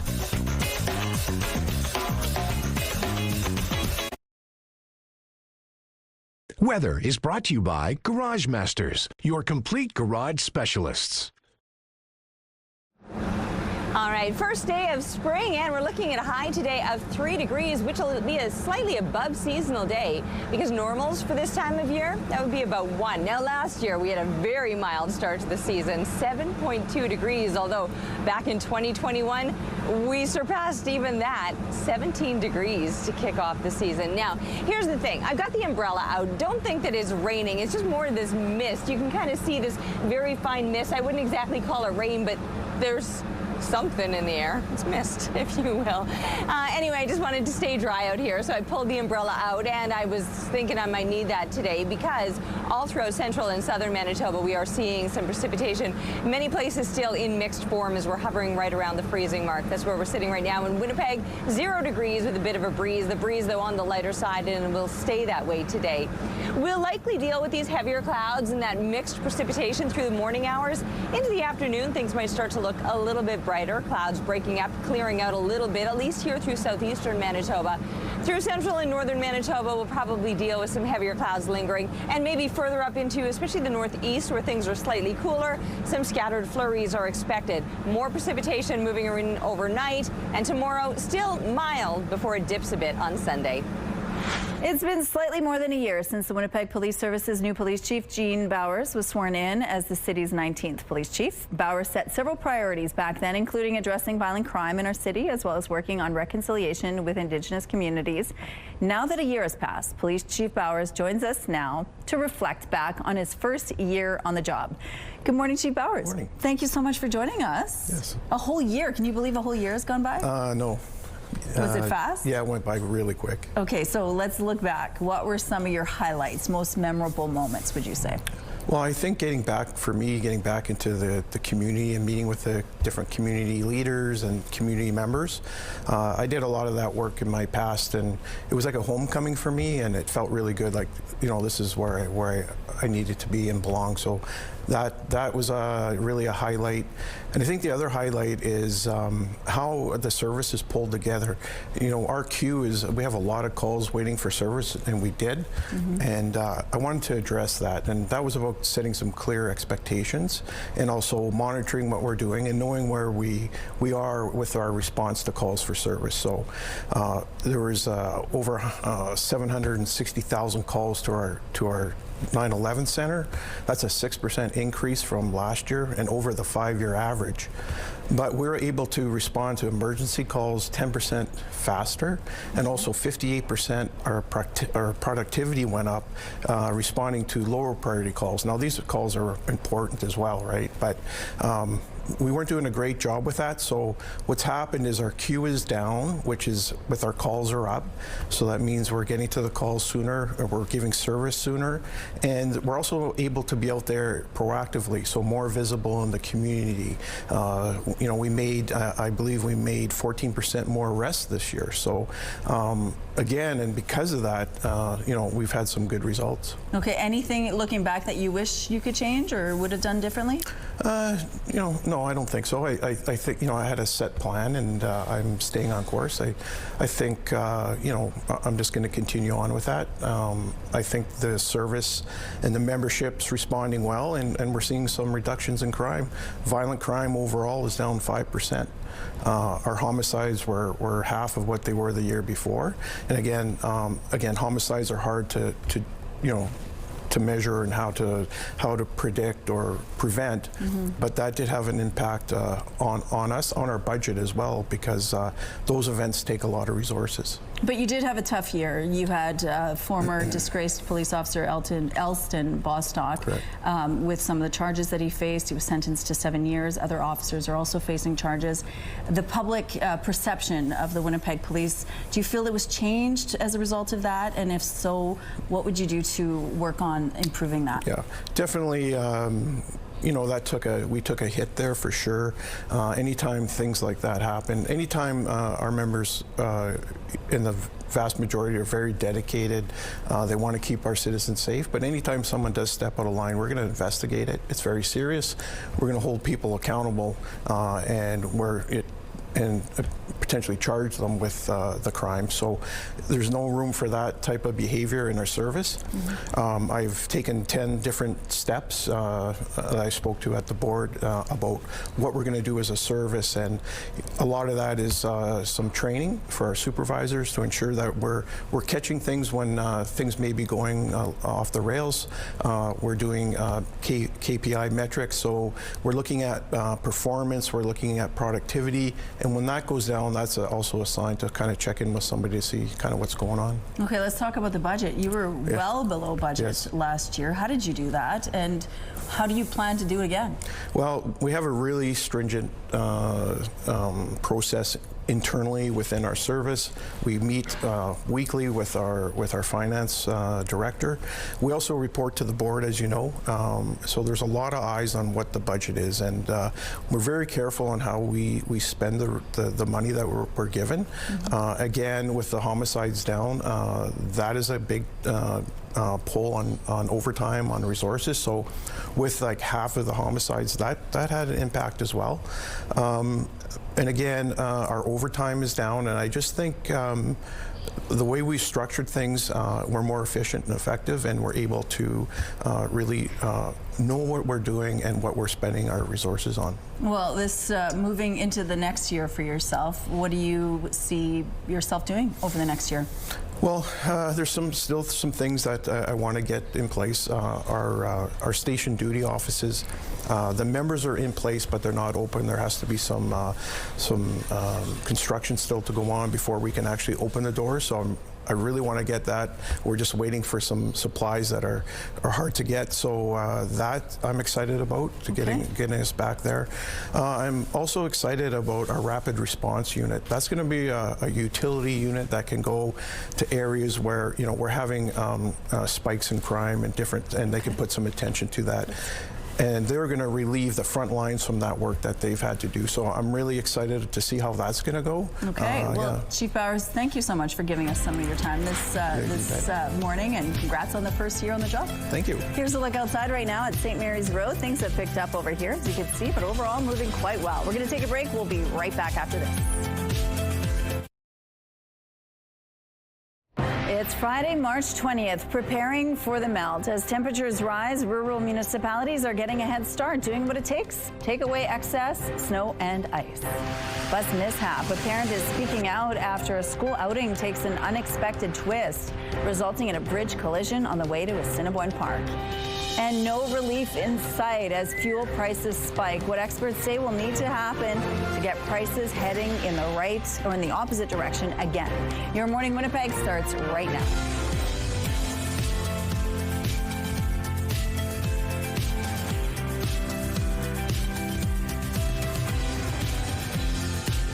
Good morning, Manitoba. It's 8 o'clock on the first day of spring. Thank you so much for being with us here on Your Morning Winnipeg. And you know that the season has changed when Shakespeare in the Ruins is announcing its 2026 season. So at 8:45, they're coming in to tell us what shows they're putting on this summer and how it's really perfect timing for these two productions they're putting on with what's happening around the world. So we're going to find out a little bit more about that. But let's talk about the weather. It certainly feels like spring today. It's the first official day. 4:46 this morning is when we transitioned into spring. And yes, it feels like we've been transitioning for the past couple of days because of these mild and above seasonal temperatures, which will continue yet for another couple of days. 0 degrees is where we're sitting right now. -9 would be a normal low. We've got winds out of the west, 15 kilometers per hour. The pressure rising, humidity sitting at 96%. Now we do have those heavier clouds hanging over us. Not much in the way of sunshine, not yet anyway, but we might see a little more as the day goes on. Through the morning hours, we still have that threat of precipitation, although so far in Winnipeg it's just been kind of misty. Other places are seeing some freezing rain or some straight up showers, and then there's central and northern Manitoba, where you could be seeing more flurry activity, especially up into the northeast. That's where the the temperatures will be the coolest today. Churchill has been struggling while the rest of us have been dealing with these above seasonal temperatures. Churchill is still feeling very much like winter, waking up to wind chill values this morning in those mid-30s. Now, heavier clouds hanging around. We might get a break with those clouds later on today, but they'll be closing back into the evening time with another round of precipitation likely moving through overnight. That'll linger into Saturday, but temperatures will be on the rise again. You can see it kind of showing up in that mixed form, the precipitation, and that's because these temperatures will be very mild both overnight and through Saturday, starting to dip a little bit as we're wrapping up the weekend, and then dipping a little bit more as we continue into next week. Monday being the exception. That's when we'll be back up into the plus digits again, but you can see Sunday's getting a little bit cooler and then cooler yet as we're looking ahead into the start of next week. A big thanks to Mira, 6 years old, for our very spring-like art today, and we'd love to see more of your art, so send those pictures to us now through our website, ctvnewswinnipeg.ca. There's a form there to fill out. Your art will get showcased here on the show, but you're also entered to win a $100 gift card from Crockadoodle on Kenniston. The weather art of the day is brought to you by Crockadoodle Paint Your Own Pottery. Make memories that last forever. Ainsley McPhail is live at Red River Exhibition Place this morning. Hi, Ainsley. Hi, we're at the Cottage Country's Lake and Cabin Show, and if you need a shed, we got the fanciest one I've ever seen. Ted Hofert joins us now to tell us all about it from Horizon. Good morning. Good morning. How are you today? Good. Okay, so if I was to come to your booth, this is obviously a focal point, but tell me about what you guys do. You know, we build high-quality storage sheds, and we deliver them all over Western Ontario, all over Manitoba, all over Saskatchewan. We do it all year, every year. And variety of different styles. I mean, we build single-car garages, normal storage sheds, just like this, bunkies, whatever you need, we'll make it. So. And, well, this one's massive. You've even said that if people have had the grandkids in there, for example. Yeah, yes. So bunkies it's a very popular option that we're seeing in the market now. We're at the Lake and Cabin Show right now, so if somebody's got a cabin, they want a little bit of a bunkhouse in the back, storage areas. Again, single garages are even something that's becoming a lot more popular in the last year. So we do, there's a large variety of different styles that we offer. Mm-hmm. So. And you can customize a lot of different things. For example, colors. We can, yeah. You know, at Horizon, we never want to say no. We'll exhaust every avenue that we have to recreate the dream that the customer has. So, colors, styles, we do everything. So, what do people want to know? Obviously about the deals, so we can't forget to talk about that with this show. Well, you know what? At this particular show, the Lake and Cottage Show, it's best time to buy a shed of the year. The best deals of the year are at this show. We do, on top of our free delivery, we're going to do the 15% discount. We feel pretty generous at the show, so it's definitely worth the trip if you want to come on by. Anything else you want people to know before we're out of time? You know what? It's I think the quality that we have here in our shed speak for itself. We've got customers that come in here from, back in 2009 when we started, and we get live testimonials here at the show. It's one of our favorite parts of these events. But we'd love to have you come down. It's a beautiful day. It's a beautiful show. We'd love to have you. I'm not going to lie, Ted. We're talking about sheds, which isn't always the sexiest of businesses. I appreciate you because this looks phenomenal. I hope people come out to the Cottage Country's Lake and Cabin Show happening all weekend at the Red River X. Thank you, Ainsley. More than 830 customers are without power this morning in the River Park South area of St. Vital. Several traffic intersections in the area are also affected. In a social media post, Manitoba Hydro reports their crews are on scene and working to restore power as quickly as possible. Hydro says the cause of the outage is not yet determined. The recent return of warmer conditions means an annual problem will also be returning, spring flooding, and that's why crews are already out working to prevent damage. Helps all the water get out of the town quicker. And if we don't do this, there'd be lots of flooding. Crews in the RM of Springfield are now fanning out across the municipality, targeting ditches that have become packed with snow over the past months. This is a two-pronged effort. In Oakbank, close to homes and condos, wheeled excavators like this one are scooping snow and breaking up hard ice that is built up in the residential areas. In rural areas, a bulldozer with a V-plow handles these chores. It's all aimed at moving meltwater out of the town quickly to avoid overland flooding before spring temperatures really start to spike. In the event if we get a real quick thaw, that water is going to come, fast and furious. Officials say so far this year there isn't an excessive amount of snow, and so far no sudden heat wave melting everything all at once. In fact, high temperatures for the area next week are expected to be a bit below what's seasonal, making for a slower melt. A crackdown on extortions targeting the South Asian community in Canada has led to a local ringleader in Edmonton being kicked out of the country. You have complainants that are being terrorized in many ways through the actions of these individuals. You try to figure out how can you nullify and eliminate that threat. Edmonton police announced Thursday that 5 arrests were made, and instead of facing charges, 2 people were deported. Gas prices are soaring across the country and are expected to go even higher as we head toward the summer months. We don't have any options. If you had an option, it would make sense, but when they have no option and you want to live your life, you got to pay for it, right? I think it's too much for people to afford the pricing that we have to pay compared to the pricing we pay for before pandemic, I would say. You got to work to make money, right? You got to work to make money, so I got to get to work, so. Today, the average price across Canada is $1.68 a litre. The spike in fuel prices is linked to the war in Iran. If the conflict comes to an end, gas analyst Dan McTagg says the cost of oil would swiftly plummet, providing near immediate relief at the pumps. Here's a look at what's happening now on the St. James Bridge. It looks like a smooth drive in this part of the city so far. No issues to tell you about at this point in the drive. If you see anything, let us know, please.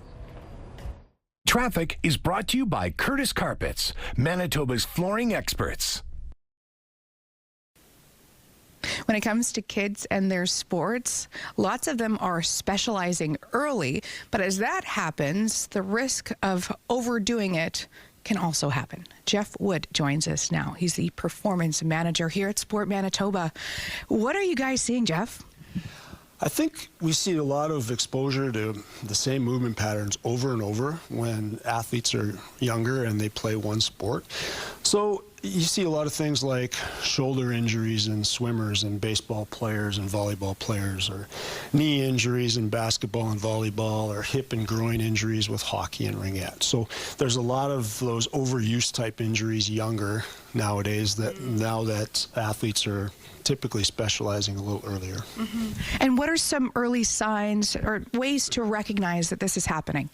Well, the first one obviously is injury, because that's something that's happening, pretty predominantly right now. And you're also thinking of things like constant fatigue, lack of interest in the sport, or just general activities, maybe sleep patterns that are different, or eating patterns that are different. Just this physically and psychologically different things happening to a young athlete that are exposed to sport more often earlier. Mm-hmm. And you guys want to set them up for success. Parents, everybody around them wants to set them up for success. What are the best ways to do this, and what are some of the tools? Some of the best ways, really, like athletes should be exposed to different sports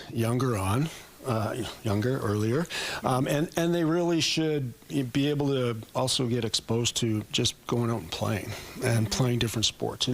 When I was a kid, which is a long time ago, when I was a kid, we didn't have hockey rinks in the summer. That we played different sports year round. We didn't have 400 TV channels. We didn't have iPads, things like that. So we just went out and played and had fun, and that can really help develop an athlete, just going out and doing different things and actually enjoying sport.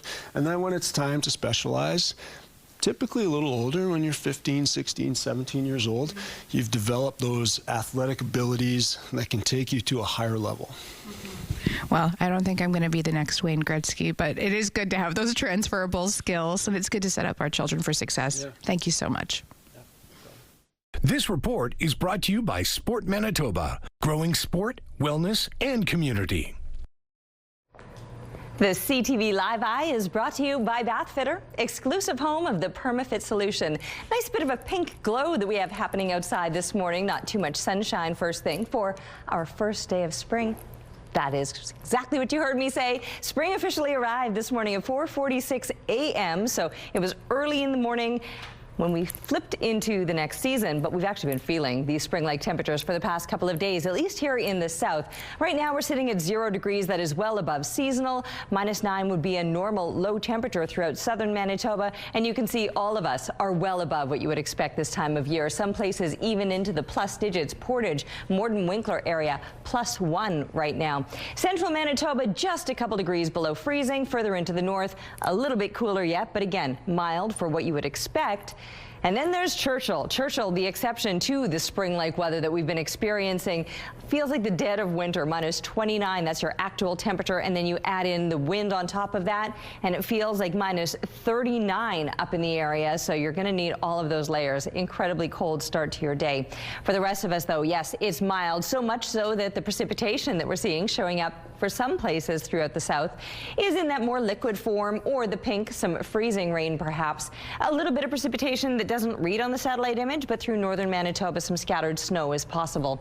We're dealing with these heavier clouds. We may see a bit of shower activity. It's kind of been misty out there this morning. Heavier clouds through lunch hour, but into the afternoon the clouds breaking up a little bit.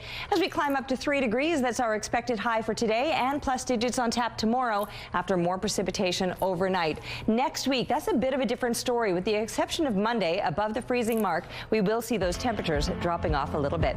Taking a break right now, but we'll be back with Your Morning Winnipeg.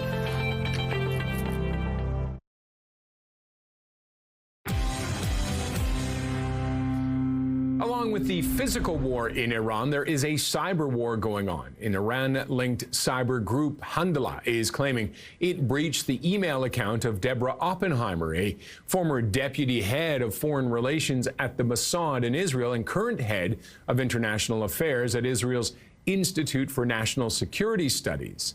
Now, it claims the 100,000 documents reveal what it described as Israel's global media influence and lobbying operations. The hack has not been independently verified, and Israel has not publicly commented on the claim. The Ontario government is offering up $10 million for junior mines exploring in the province. Queen's Park says the investment will help junior exploration companies and licensed prospectors find the mines of the future by covering eligible costs for mineral exploration and development, supporting 71 jobs across northern and rural communities and generating an estimated $18 million in total economic output. Those are your morning business headlines. For BNN Bloomberg, I'm Roger Peterson.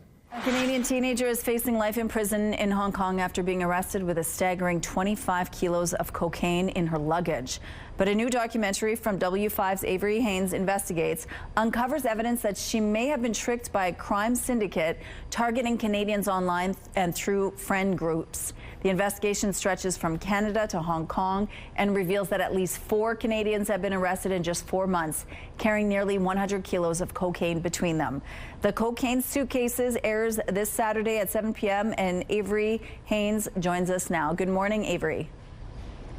Good morning, Rachel. Thank you so much for joining us. Now, your investigation began with the case of one young woman. Can you tell us more about what happened to her? Yeah, 19-year-old Jade had just graduated from college. She was working as a security guard at a homeless shelter when she was on Instagram and saw a story about a job posting for an international courier. And we document how from the moment she responded to that, asking for more details, to the time that she was arrested at Hong Kong airport with 25 kilos of cocaine in her suitcase was just 3 weeks. That's how quickly they moved in order to hire her for this job. And in going through her Instagram account, which she luckily left logged in on her mom's computer before she left, we were able to see her asking more details, trying to get more information about the job, her being convinced that it was completely legitimate and safe. And when she asked, well, what will I be transporting? They said, oh, well, Amazon people don't know what they're delivering. It's for a company called Nickel Shipping out of China. Now, you went to Hong Kong to meet Jade in person, and you discovered this was a much larger story. We went in and were able to, I accompanied her mother, who went to see her for the first time in 4 months, which was a very emotional moment for her to be able to see her daughter behind glass. Mm-hmm. And when I got there, I, with contacts that I have in Hong Kong, was able to uncover that Jade is one of 4 Canadians who were arrested in a 4-month span with a total of 100 kilos of cocaine between them. And through my investigation was able to discover that all of them were lured in by the same network, which is run by this very shadowy figure who only communicated with them on encrypted messaging with punctuation. He goes by the name Dot. So what have you been able to uncover about the network that he's connected to? Well, each of the Canadians that I met, so 2 were young, 19 and 20 years old from southwestern Ontario. The other 2 were from the Toronto region. Each of them gave me the first name and the last name of the Canadians who they accuse of recruiting them through Instagram, through friend groups. And so we were able to identify where they all lived and approach them all to try to find out what they know about the network. And what's the fate now of the 4 Canadians behind bars in Hong Kong? So they all face life imprisonment. They brought in a huge amount of drugs, and there's no question that they did bring drugs into their checked bags. They're very lucky that they were not sent to many of the countries surrounding Hong Kong, like China, for example, Singapore, where there is the death penalty, regardless of whether you knew there were drugs or not. In Hong Kong, they do have a caveat in their judicial system where if you can prove that you didn't know, you could potentially be found not guilty. The Cocaine Suitcases airs Saturday at 7 p.m. on CTV and streaming live on the W5 YouTube channel and through the live CTV channel on Crave. Thank you, Avery. All right, out here this morning on the first day of spring with my umbrella out. Not that it's a straight up rain, but there's mist in the air and you might find yourself getting damp and you're like, but it's not raining. No, it's just a very fine mist, and those particles, those little droplets of water will get you a little bit wet after a while. All right, it's 0 degrees at the moment. 8K winds. They're out of the west-northwest. The pressure rising and the humidity sitting at 96%. Still dealing with these heavier clouds hanging around and likely will throughout the morning hours. Hoping maybe to see these clouds breaking up a little bit through midday and early afternoon, and that might be our best chance of seeing some sunshine today. Now, regardless of whether or not we see that sun, we will be feeling these mild and above normal temperatures. -9 would be a normal low. We're at the freezing mark already, and we'll likely gain a few degrees, ending up at about 3 this afternoon, but many places surrounding us could do even better than that, a fistful or more of degrees above the freezing mark. Then there's central and northern Manitoba. Might be a little bit cooler there, especially further up into the northeast, right around the Churchill areas where winter still has a nasty grasp on Churchill, who's dealing with wind chill values close to -40 this morning, so that's where things are feeling far from spring-like. But for the rest of us, yes, these mild temperatures will last throughout the day. More precipitation overnight and another plus-digit day on tap for Saturday before the temperatures start to fall. Little Mika up as king of the castle on that pile of snow, which will be melting soon. Thanks to Judy for sharing this photo with us. And keep the pictures coming, please, to Winnipeg Weather at ctv.ca.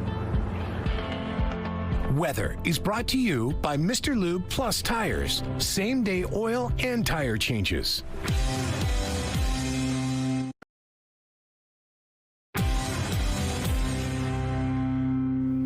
You might feel a little rumbling as the Piston Ring World of Wheels rolls into town. To tell us more about it, Bob Chubala is joining us this morning. Good morning, Bob.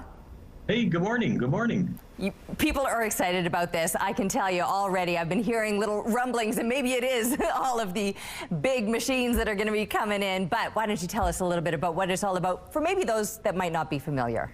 Well, we look at this show, a lot of the local car fanatics look at this show as the kickoff to spring. So it's pretty important that we put a great program and a great package together to satisfy all the paying attendees and the car people. So yeah, things are moving along great. We're currently rocking and moving in vehicles as we speak. I love that. So what kind of vehicles are going to be moving in? Well, you name it. We've got the classics, we got hot rods, we've got what we call rat rods, trucks, motorcycle section. I mean, there's something for everybody to come and enjoy.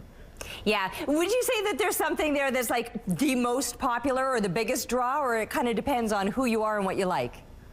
Yeah, exactly. Yeah, we've got a couple of features here. We're doing a Model A display. If anybody's familiar with Model A's from the late 20s to 1930-ish, this is the first time you'll ever see about 21 of them, all different styles of Model A's, all parked together in one area. It's going to be pretty cool. Very cool. What a throwback that'll be. How about for those of you that, or those folks that like something like a little more modern? Yeah, we got modern muscle here. We've got a bunch of really, really cool, expensive new generation Corvettes here that have never been seen before in Winnipeg. So, yeah, there's modern muscle, what we call modern muscle, the newer Challengers, Camaros, etc. Yep, there's something for everybody. All right. And depending what day people come, they might see something a little bit different, right? Well, we've got some celebrity going on. We've got the Rust brothers that are here from their TV show. They're here all weekend with us. And on Sunday, we've got the WWE, she's basically in the Hall of Fame. Trish Stratus will be with us on Sunday. So there's cars, there's celebrities, the trucks, motorcycles, we got it all.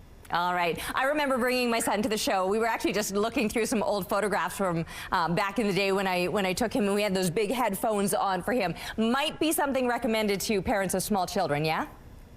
Well, no, not really. There's nothing that starts up and runs here. It's all display only. So gotcha. There's no noise. You know, it's a nice environment. We got some background music and stuff. All right. Well, then easy, right? Easy for people to bring the whole family in. No worries there whatsoever. Absolutely. They can still pick up their pre-sale tickets at a discounted price at all Piston Ring locations in Winnipeg and rural areas.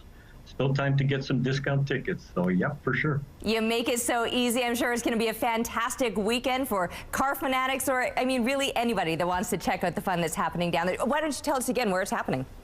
It's happening at the RBC Convention Center Friday from 5 to 8 p.m., Saturday from 10 a.m. to, Saturday to 8 p.m., and Sunday 1 p.m.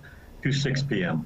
A great place to go and check it out. So, Bob, thank you so much for joining us today, and we're wishing you all the best with the show. All right. Thank you very much. Thanks for having me on. Here's outside now on Taché Avenue. It looks pretty light and everything's moving well in this part of the city. We're going to be right back after this break. Stay with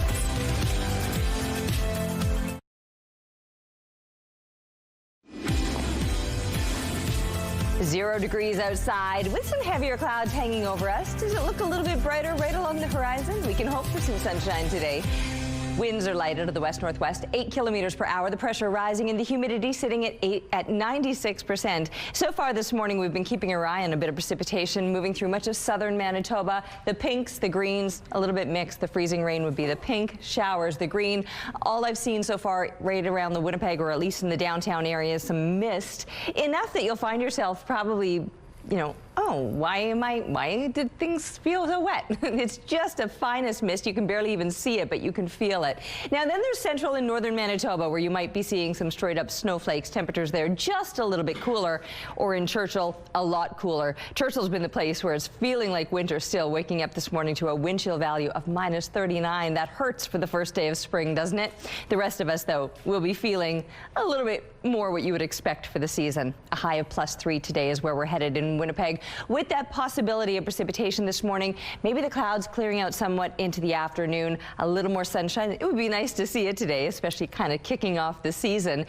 Down to the freezing mark overnight, but a much better chance of some precipitation passing through right around the freezing mark. It could be a little bit of a rain-snow mix or some freezing rain, and it might even linger into tomorrow, but we're back up above the freezing mark with a high of 2 degrees. 1 degree is actually a normal daytime high, so we're still in that zone of above seasonal temperatures into the start of the weekend. Not the case as we're wrapping up the weekend. Monday still looking very mild, but not so for next week. We'll see those temperatures starting to slide as we continue on through the week. Questions are being raised after a school bus full of kids hit a railroad crossing underpass and then continued on with a planned field trip last week. Now, some parents of students from John M. King School want to know why staff didn't seek out medical attention for the kids. Parents say they received a letter saying the bus was traveling down Wellington Crescent and did not meet the clearance requirements of a bridge. It then struck the bridge.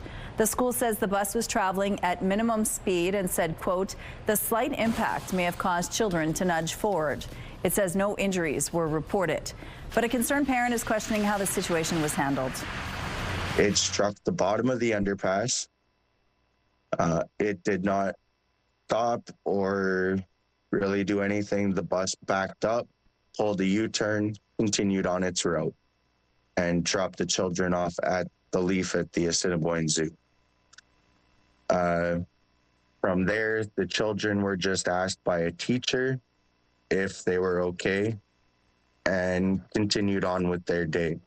There was no medical professionals that checked on these children. The letter sent by the school around 3:30 that day suggested parents should monitor children for mild whiplash, but Cameron Denorer says his son started feeling dizzy and lost his energy. He didn't get the letter until 8:30 that night, and he took his son to Children's Hospital ER. He was referred to the concussion clinic through Pan Am, which they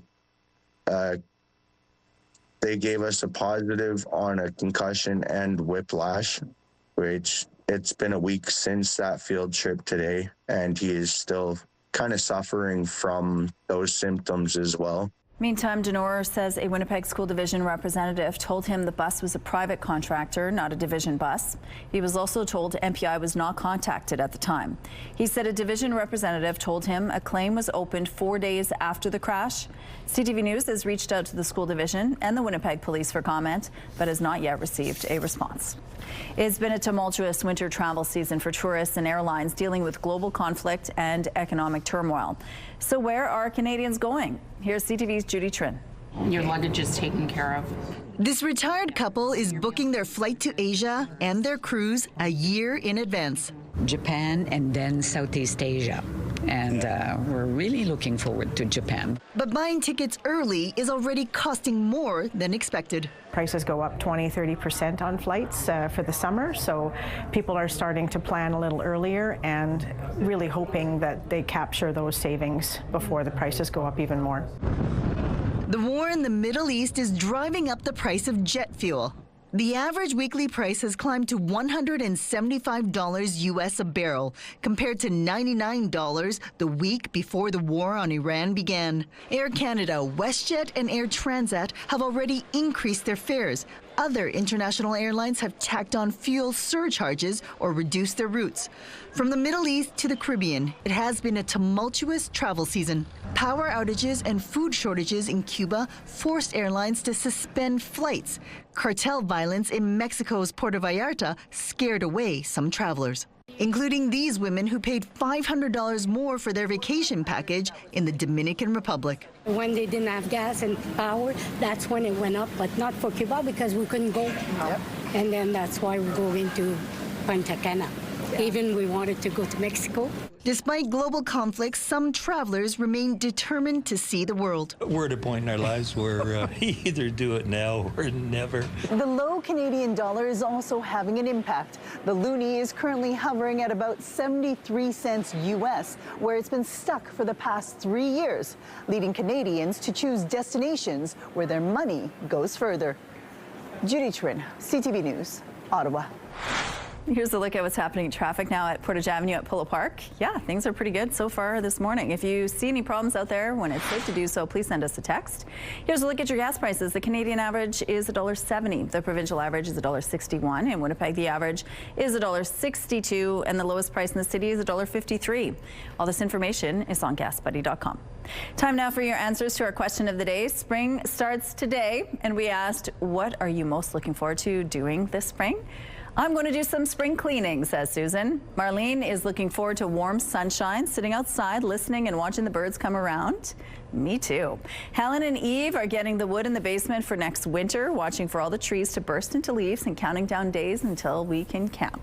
Craig is looking forward to not having to shovel snow. No kidding. Anne is most looking forward to bringing out her Vespa and landscape having some color. Enough of this drab. Marlene is going to Arizona and many nature trips and enjoy her balcony soon. Today's is anxious to do some gardening and kayaking while enjoying the warm weather. And Sandy is looking forward to being outside this spring, puttering around in her yard. She may possibly be planning where to have a small fire pit. Sounds really great. Thank you so much for your responses. Question of the day, brought to you by Provivo, Manitoba's #1 cool sculpting clinic. Science-backed body contouring. New signs in a global ranking that Canadians may not be as happy as they used to be. CTV's Peter Sperling breaks it down. Fun with family outside, a recipe for happiness. It makes me happy that I get to skate with my grandma.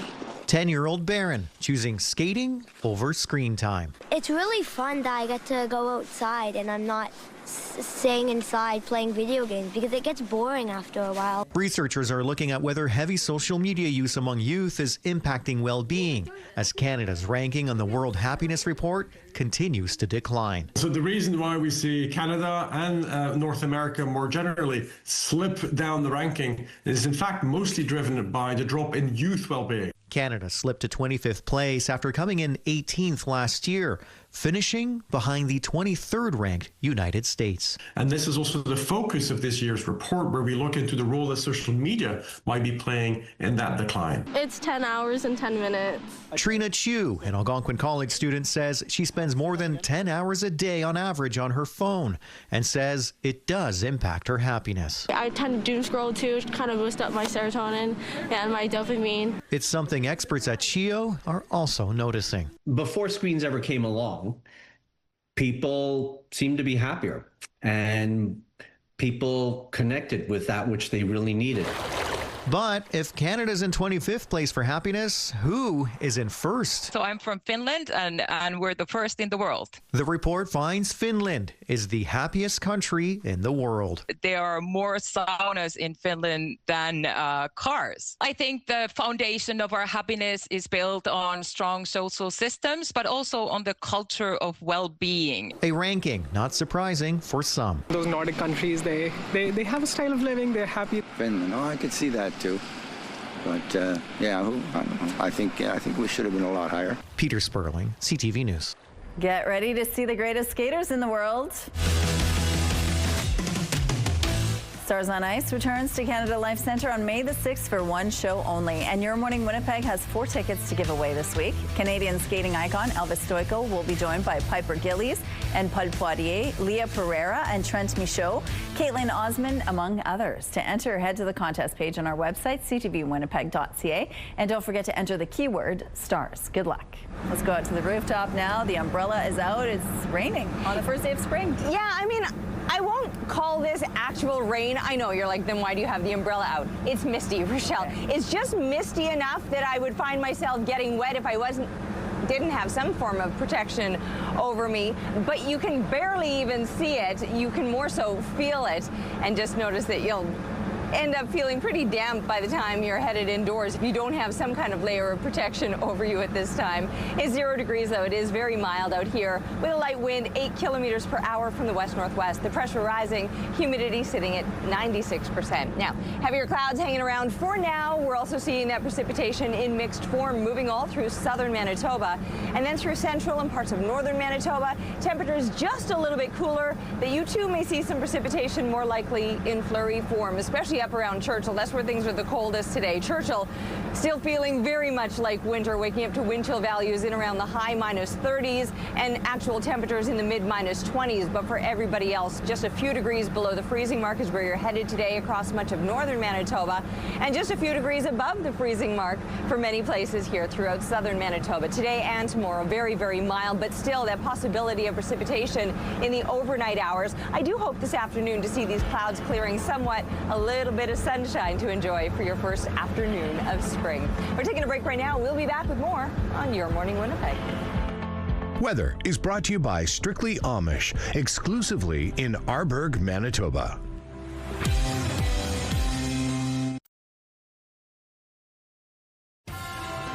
Have a news tip? When you see news happening, let CTV News Winnipeg know. Text your tips, pictures, and videos to 10400. That's 10400. Message and data rates may apply. If you spend any time at all on social media, you've no doubt seen plenty of medical misinformation and wellness influencers. Some of them tout supplements or unproven treatments that can cost big bucks or affect your health. Now, doctors are fighting fire with fire by promoting their own influencers. CTV's Penny Daflos explains. First blush, they seem like a lot of reels on social media. Stop doom scrolling. But this isn't just entertainment. I have no idea what the hell I'm saying. It's actually a very thoughtful move targeting medical mis and disinformation. It's a real skill set to be able to explain things in the types of language that anybody will understand. The Canadian Medical Association has a growing team of influencers taking facts to Canadians on the social media platforms where they already spend time. We need to make sure that we're interesting enough that people are engaging and wanting to watch videos, wanting to understand what we have to say, while still making sure that you are providing the evidence, that you are making sure that your advice is sound. The videos range from basic info about hospitals to highlighting the absurdity and harms found in the wellness industry. Do not put strange things into your vagina. Super surprised at some of the videos of mine that have taken off. Like I have one about constipation that tens of thousands of people have watched, and I'm like, really? Okay, great. Rita McCracken is a family doctor in Vancouver, quickly growing her online presence with evidence-based communication. I'm glad to have a chance to speak to folks and to use my training and my ability to parse through the evidence. There's all these different incentives for people to monetize misinformation and really very few guardrails to protect against it. Wes Regan is studying these issues at UBC and is giving the Healthcare for Real project top marks for tackling everything from juice cleanses to artificial intelligence to adult ADHD diagnoses. It comes off as authentic, which I think is important because a lot of the issues of trust often boil down to people feeling that these large institutions are these distant, opaque, big machine. Because behind those cheeky videos, 'tis but a scratch, are serious messages about pricey or even dangerous alternatives. She was afraid of getting vaccinated blood.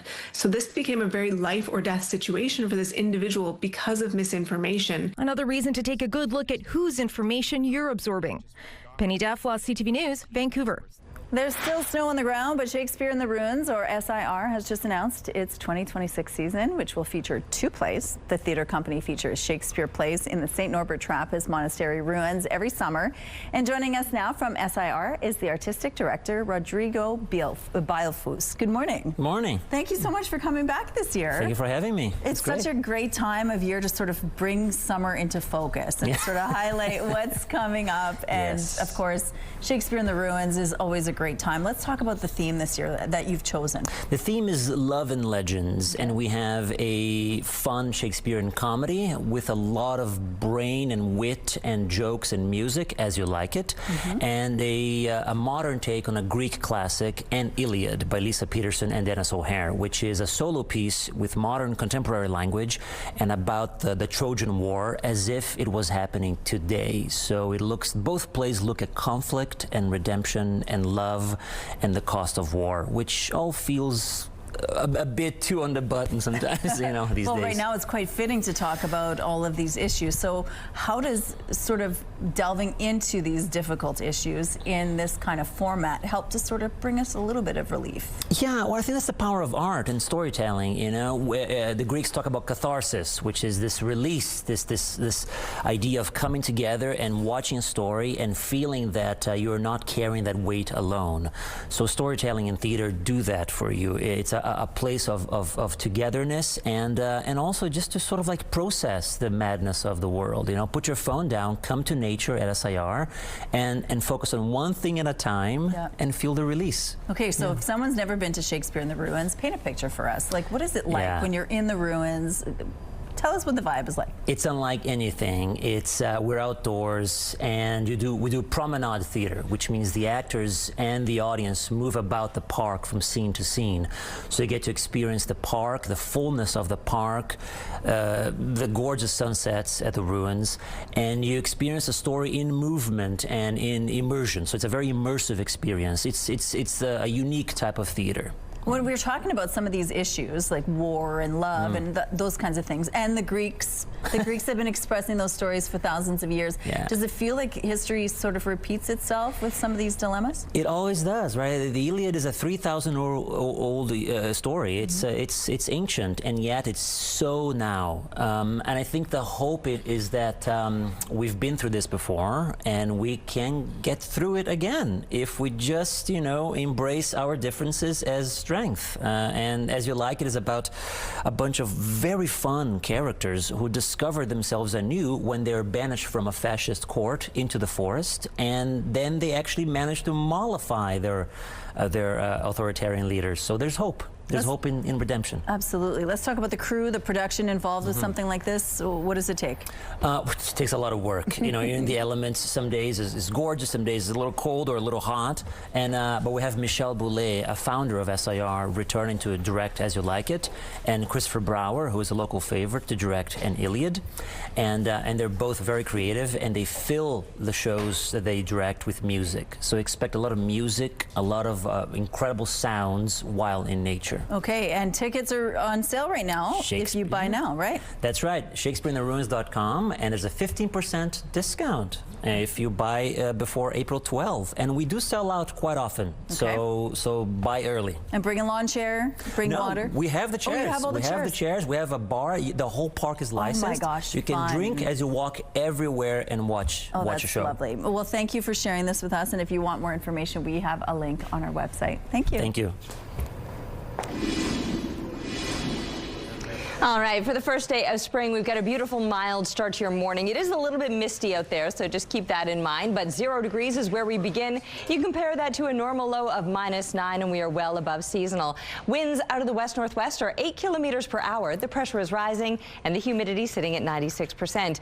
Those heavier clouds for now bringing a little bit of misty conditions, or for some, straight up freezing rain or even showers throughout parts of southern Manitoba. A little bit of flurry activity throughout the north. Everybody might be seeing a bit of precipitation today. We are hoping for a bit more sunshine into the afternoon. Mercury will climb to a high of 3 degrees. That'll put us slightly above seasonal, with 1 degree being normal. Overnight precipitation could linger into Saturday, but again, cracking the freezing mark. Not necessarily the case on Sunday. Heavier clouds, slightly cooler temperatures. A nice mild kickoff to next week, getting up to 4 degrees with some sunshine to begin the week.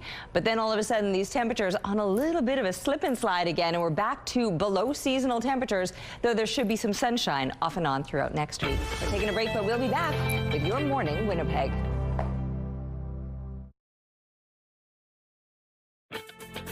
Rooftop arrangements provided by Lacoste Garden Center. Salon services provided by Essentique Spa Salon. Well, before we send you off this weekend, we're going to have some fun video. We kick things off with brunch that was seasoned with some 80s hip hop.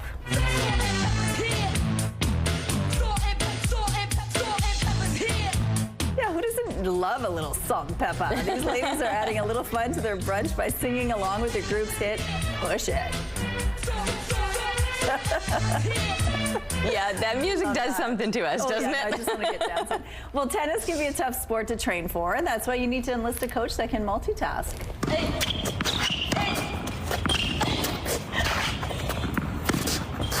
Little Isabella can do it all. She's her mom's coach, ball girl, and entertainment. At just 15 months old, she hasn't missed a day on the court with her favorite player. That's confidence. There's no helmet on the kid or anything. She obviously knows where that shot's going. If that were me, my kid would have been knocked down off the stool. She has good aim. And finally, a parenting hack for those who are sleep deprived. The next person to make a mess is going to bed.